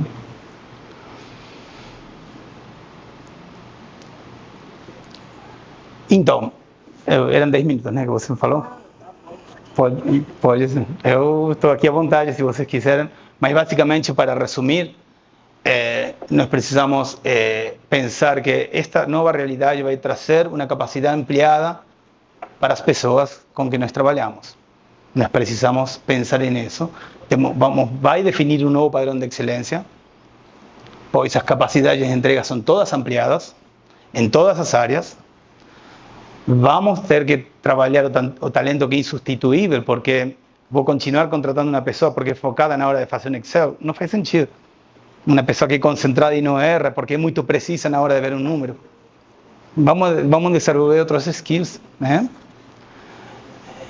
Podemos trabalhar em programas hiperpersonalizados, não apenas de desenvolvimento. Na verdade é que em avaliação de competências, como em gestão de talentos, como em remuneração variável, como em atingimento de metas, há toda uma gama de interações que podem ser hiperpersonalizadas. Eu não lembro se era contigo, Adriana, mas eu tinha tinha uma ideia de criar um agente. Quando você contrata uma pessoa, ela chega na empresa. Antigamente, que recebia? Recebia o crachá, a visita pela empresa, me apresentava as pessoas, e aí ficava 1 a 2 semanas fazendo uma integração.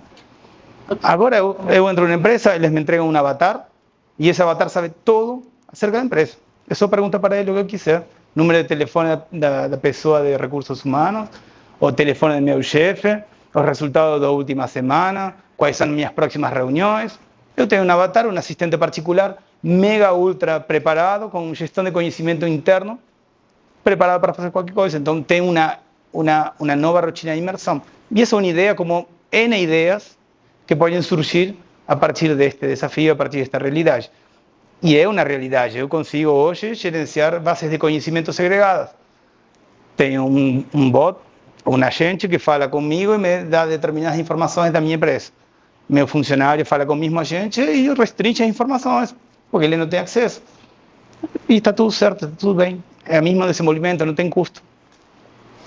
Isso aplica para todos. Ele poderia aplicar para mim uma pesquisa de satisfação a qualquer momento, só se ele perceber que eu estou desconectado.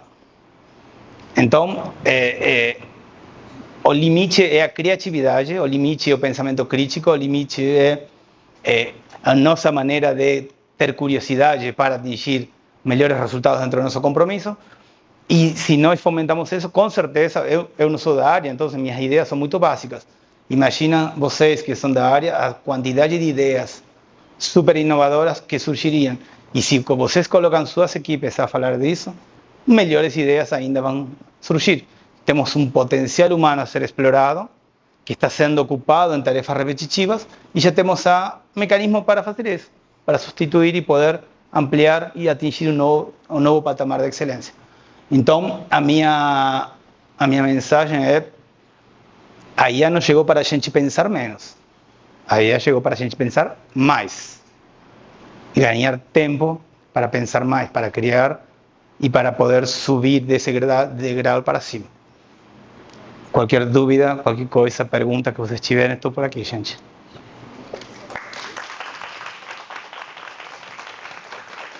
Você fazer uma pergunta para ele? Que ferramenta você usou para criar o site? Lovable? Não, nem precisei. Na verdade, que acho que foi em Gemini. Peguei as anotações e eu fiz, na verdade, que fiz dois sites hoje. Fiz este site. Esse é o site. E eu publico aqui, eu tenho a apresentação. Esta apresentação, que é uma apresentação mais executiva, com menos conteúdo, para ir somente dando tips. Ou esta outra apresentação que eu acabei mostrando porque tinha mais conteúdo. Como eu tinha menos tempo, coloquei mais texto para vocês pegarem mais conteúdo. Usei Gemini e utilizei o Amplify como trilha de deploy automático. Porque a grande problema é você faz o HTML em qualquer site. GPT, Gemini, qualquer um vai fazer o HTML, mas publicar e que fique publicado na URL correta, você já tem que deixar a trilha, que é o caminho de deploy pronto. Então você automatiza, clica um botão e aparece. E um agente para... Nesse caso não é um agente, mas é de uma trilha pronta. Você já deixa como uma espécie de pipeline de deploy feito. Mas veja, tem inúmeras ferramentas que estão públicas. Aqui tem uma dicotomia entre utilizar ferramentas públicas e desenvolver em um ecossistema fechado. Tem a ver com confidencialidade, com compliance. Então, tem uma discussão. Para cada caso, você pode ser mais fechado, mais aberto. Mas você pode treinar, inclusive, agentes, avatares que falem com determinadas características para determinadas pessoas. Mais pragmático, mais sensível, que elogie mais, que elogie menos, que lembre como você reage. E isso está disponível para qualquer um. Não precisa nem colocar um desenvolvedor. Precisa, mas menos que antes. Mas alguém queria fazer uma pergunta? Eu queria fazer uma pergunta. Queria saber se você acha que a inteligência artificial vai surtar. Vai surtar? Vai entrar em burnout. Eu não sei se tem córtex pré-frontal para ele treinar e... alucina bastante. Mas por isso que é muito importante ter a base de conhecimento primeiro. Eu não trouxe toda a bagagem aqui, mas vocês podem perguntar, mas um grande diferencial das pessoas que mexem com IA, que fazem engenharia de prompt, é ter uma capacidade de tradução de problemas reais para comandos de solicitações, que são os prompts. Tem que ser muito pragmático e muito estruturado na hora de comunicar. Se você comunica primeiro as emoções, o que você quer, e depois dá um contexto geral, ou seja, você vai do particular para o geral, ele se perde. Se você vai do geral para o particular, ele anda melhor, alucina menos. Por quê? Porque você define o contexto. Você define o contexto, ele não vai fugir do contexto, e dentro do contexto ele pode errar. O problema, minha esposa normalmente erra, porque ela primeiro, eu estou com muita vontade de alguma coisa, e depois conta, e aí delira. Então, tem que ter essa capacidade de ir do geral para o particular, de uma forma estruturada, mas isso é fácil de treinar. O importante aqui é, na dica que eu dou, é utilizem as ferramentas. Utilizem ao máximo, explorem ao máximo. Tem ferramentas públicas de acesso gratuito ou muito barato, mas na hora de implementar de forma real para valer, aí tem que ter cuidados. Cuidados em como gestionar a parte de bases de conhecimento, basicamente compliance e invasão de dados, LGPD. Tem que ter muito cuidado nesse ponto. Mas realmente é um caminho, assim, a gente ultrapassou uma linha de não retorno. Acho que agora, mientras mais rápido a gente adquirir, melhor. Eu gostei muito de você, quando você disse da questão de que as pessoas achavam que iam trabalhar menos. Mas sim, claro. Então, eu acho que era legal. Sim. Normalmente, quando você vê que uma máquina tem capacidade de substituir atividades que teoricamente são complexas, você fala, bom, beleza, perdi o emprego, vou trabalhar menos, trabalho 3 dias e vou descansar 4. Possivelmente não vai acontecer isso. O que vai aumentar é o nível de exigência do patamar. Vai aumentar a excelência. Pode ser que a gente consiga ter tempos e pausas diferentes, porque você consiga se programar diferente, mas nós hoje estamos explorando muito pouco a nossa capacidade cognitiva, porque estamos carregados de trabalhos repetitivos, ainda que demandam tensão cognitiva, você tem que estar concentrado, você não está criando, não tem senso crítico, está fazendo porque o meu chefe pediu aquele PowerPoint, eu fazer. E muda completamente a forma de relacionamento interpessoal. Bom, tomara que tenham gostado aí da abordagem. Gostamos muito.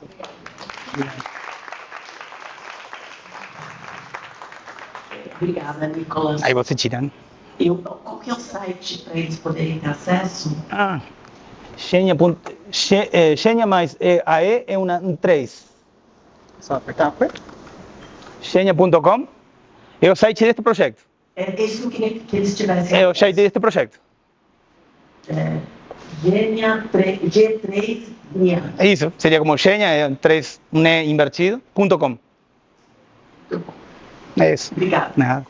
Pegando o gancho do Nicolas, quando ele falou que tem que começar pelo contexto, para finalizar aqui à noite, eu queria compartilhar alguns pensamentos que eu tive com relação a burnout.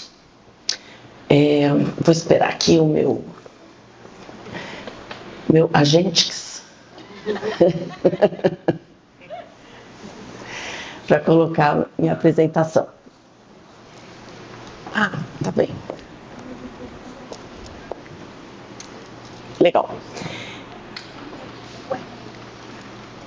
Não está indo.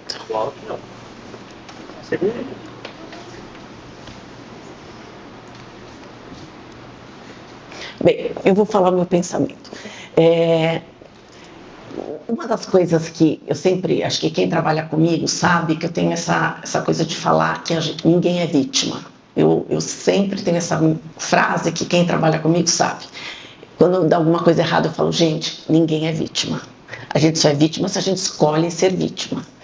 E nesse mundo que a gente está falando de tantas coisas, de burnout, etc., o que me chama muito a atenção é por que algumas pessoas, embora tenha todas essas questões externas, mas por que algumas pessoas têm mais burnout, outras menos? Eu não estou querendo dizer qualitativamente que ninguém é melhor ou pior, Mas eu sempre fico pensando o seguinte, independente das estatísticas e tal, eu já estava até desistindo. Eu queria falar um pouquinho do contexto que eu pesquisei e que eu tenho analisado. Quando a gente pensa, né, eu sou psicóloga há 100 anos atrás, com Freud, Jung, Winnicott e etc., Ferenczi, todo mundo fez aquelas teorias, a sociedade estava vivendo determinadas coisas. O ambiente era um ambiente de opressão, era um ambiente de disciplina, de controle, né? Hoje não é isso que a gente está vivendo, né? Tem eu gosto muito de filosofia também, e o Foucault, né, um dos filósofos, que ele fala, na teoria dele, ele fala muito dessa questão da disciplina, que era o seguinte, a sociedade que tinha antes do que a gente está vivendo agora, era uma sociedade que tinha controles.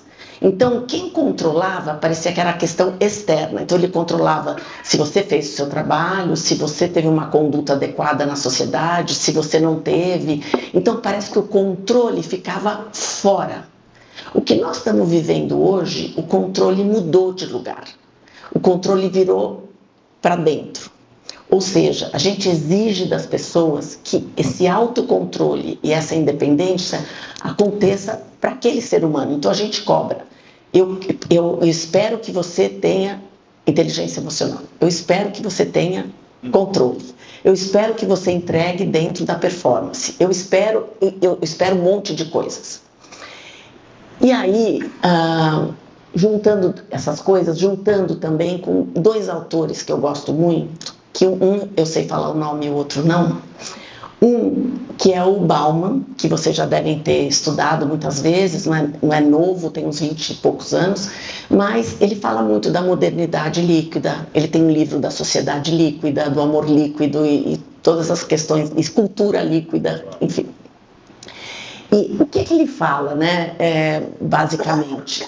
Que as relações que a gente tem hoje, elas saíram das relações sólidas, que é essa que nós estamos falando, mais Foucaultiana, né, que era uma relação sólida, para uma relação líquida, que exige da gente outros aspectos de reações e de relações, etc. Então, tudo é muito fugaz.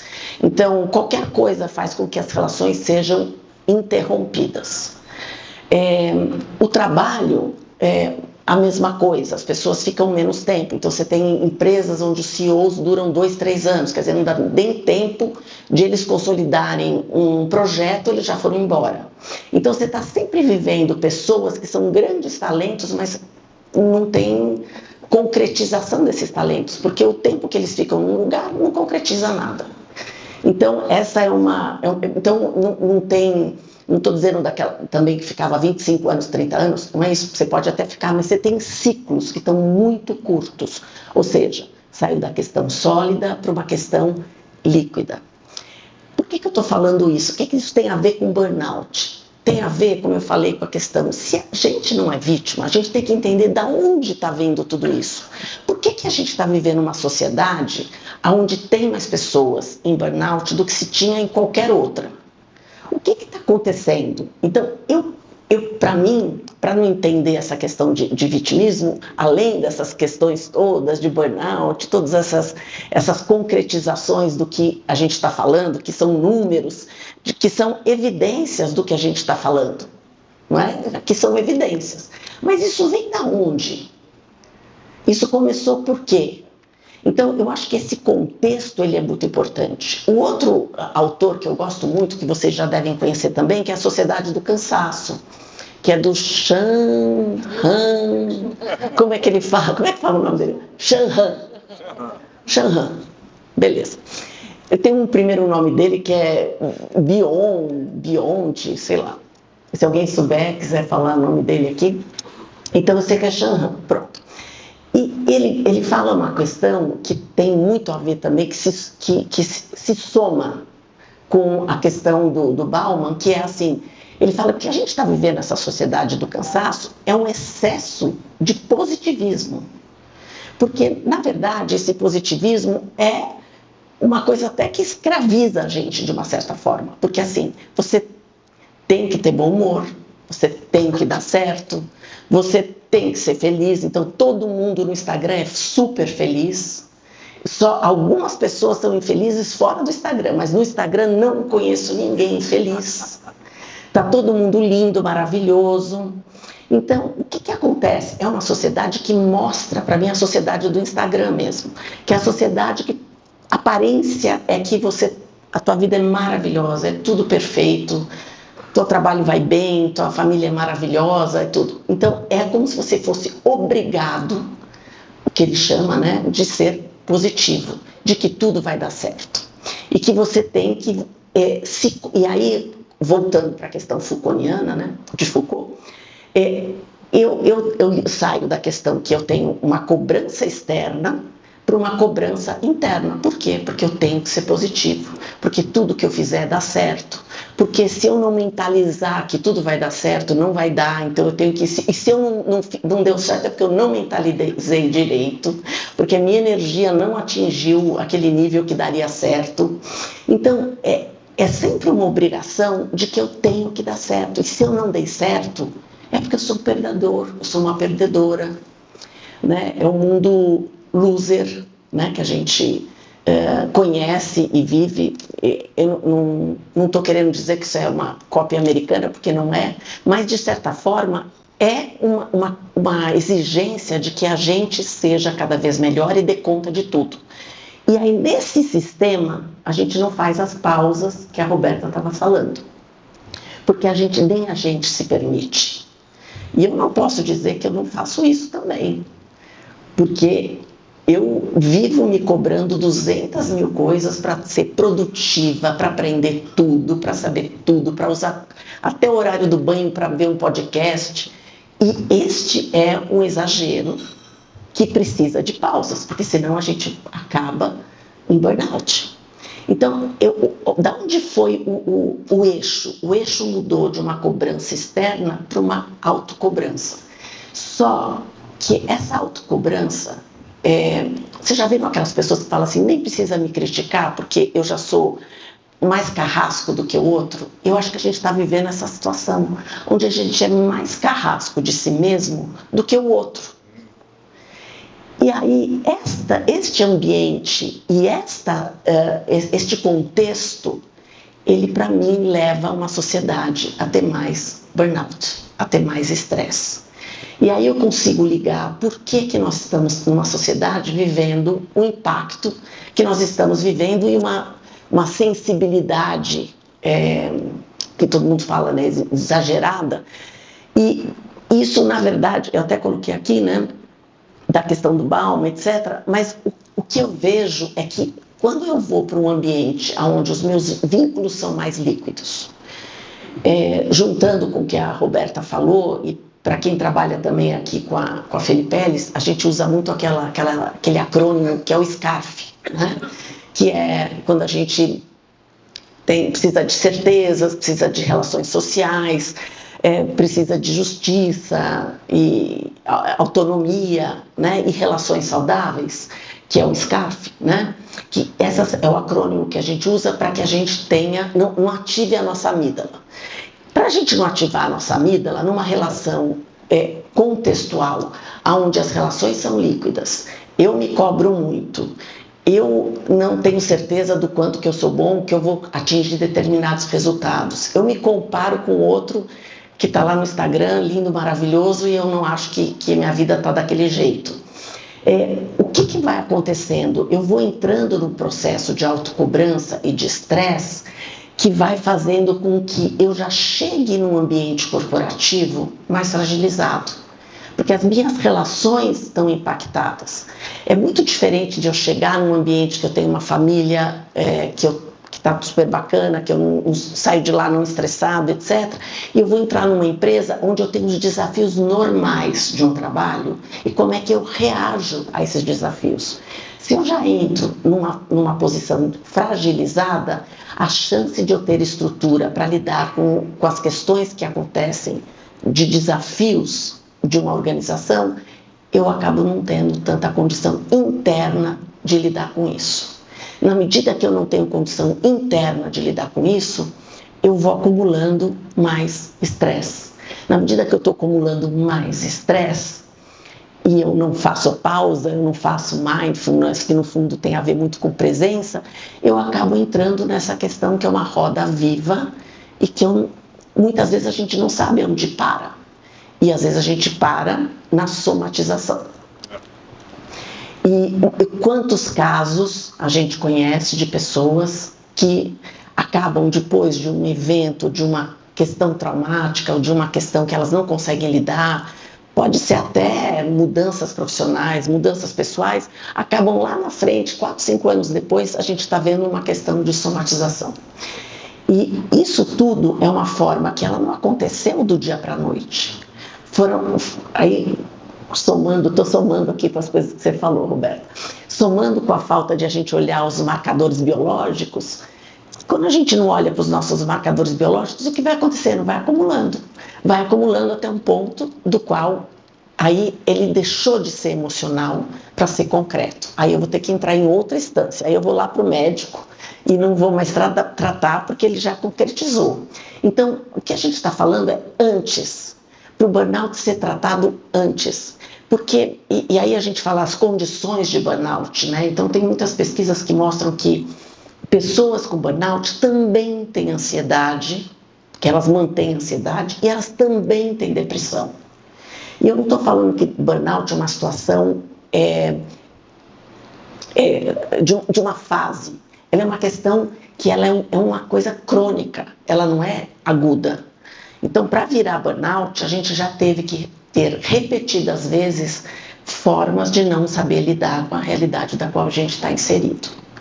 Então, eu quis trazer para vocês uma questão conceitual, porque mais importante para mim do que entender as consequências disso, né? Seja ela no corpo, como a Roberta trouxe, etc., o impacto que tem nos indivíduos, que tem nas organizações, que a Roberta falou exaustivamente, né? Disso daqui, que acrescentou para a gente, eu queria trazer uma reflexão para nós de que sociedade e de que mundo nós estamos vivendo, estamos inseridos, e o que é que a gente pode fazer para fazer minimizar. Eu acho que, claro que quando você tem uma questão, ela não é só brasileira, não é só paulista, ela é uma questão mundial das relações, onde a gente está vivendo uma instabilidade, seja ela geopolítica como do indivíduo. E o que é que a gente pode fazer no nosso microcosmos para que a gente tenha construção de relações mais sólidas, onde a gente possa se tratar melhor e aonde a gente possa construir relações das quais elas sejam menos fugazes e a gente lide melhor com as falhas do outro.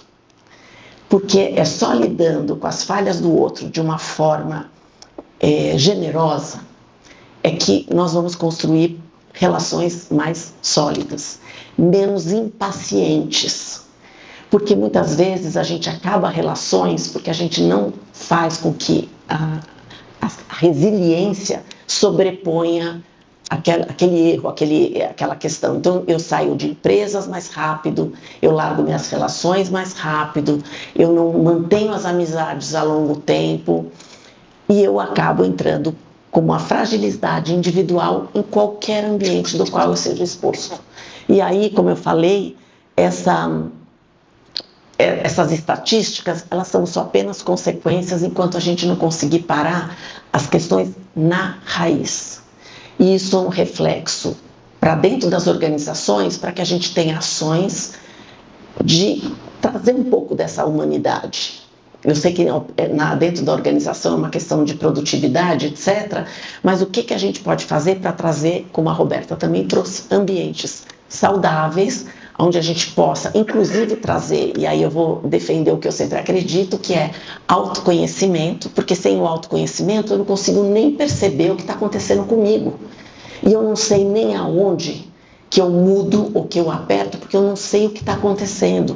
Não é só dos meus marcadores biológicos, mas eu não sei nem emocionalmente aonde está a minha fragilidade e como eu endereço ela de uma melhor forma. Eu acho que eu não vou passar todas essas coisas, porque eu vou disponibilizar isso para vocês. A Roberta já falou bastante, sobre essas questões e números, mas eu acho que esse contexto eu achava muito importante.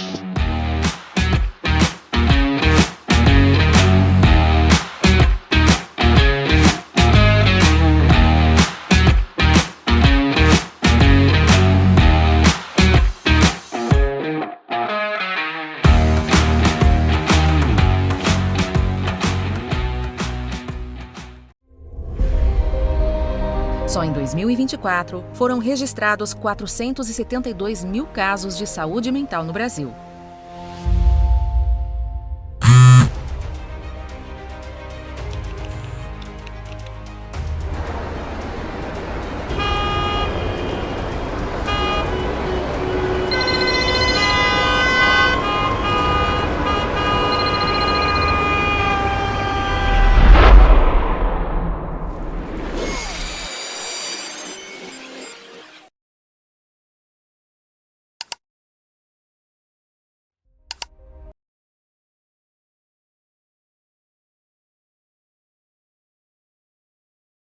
Sétima Semana Felipelli de Neurociência e Inteligência Emocional.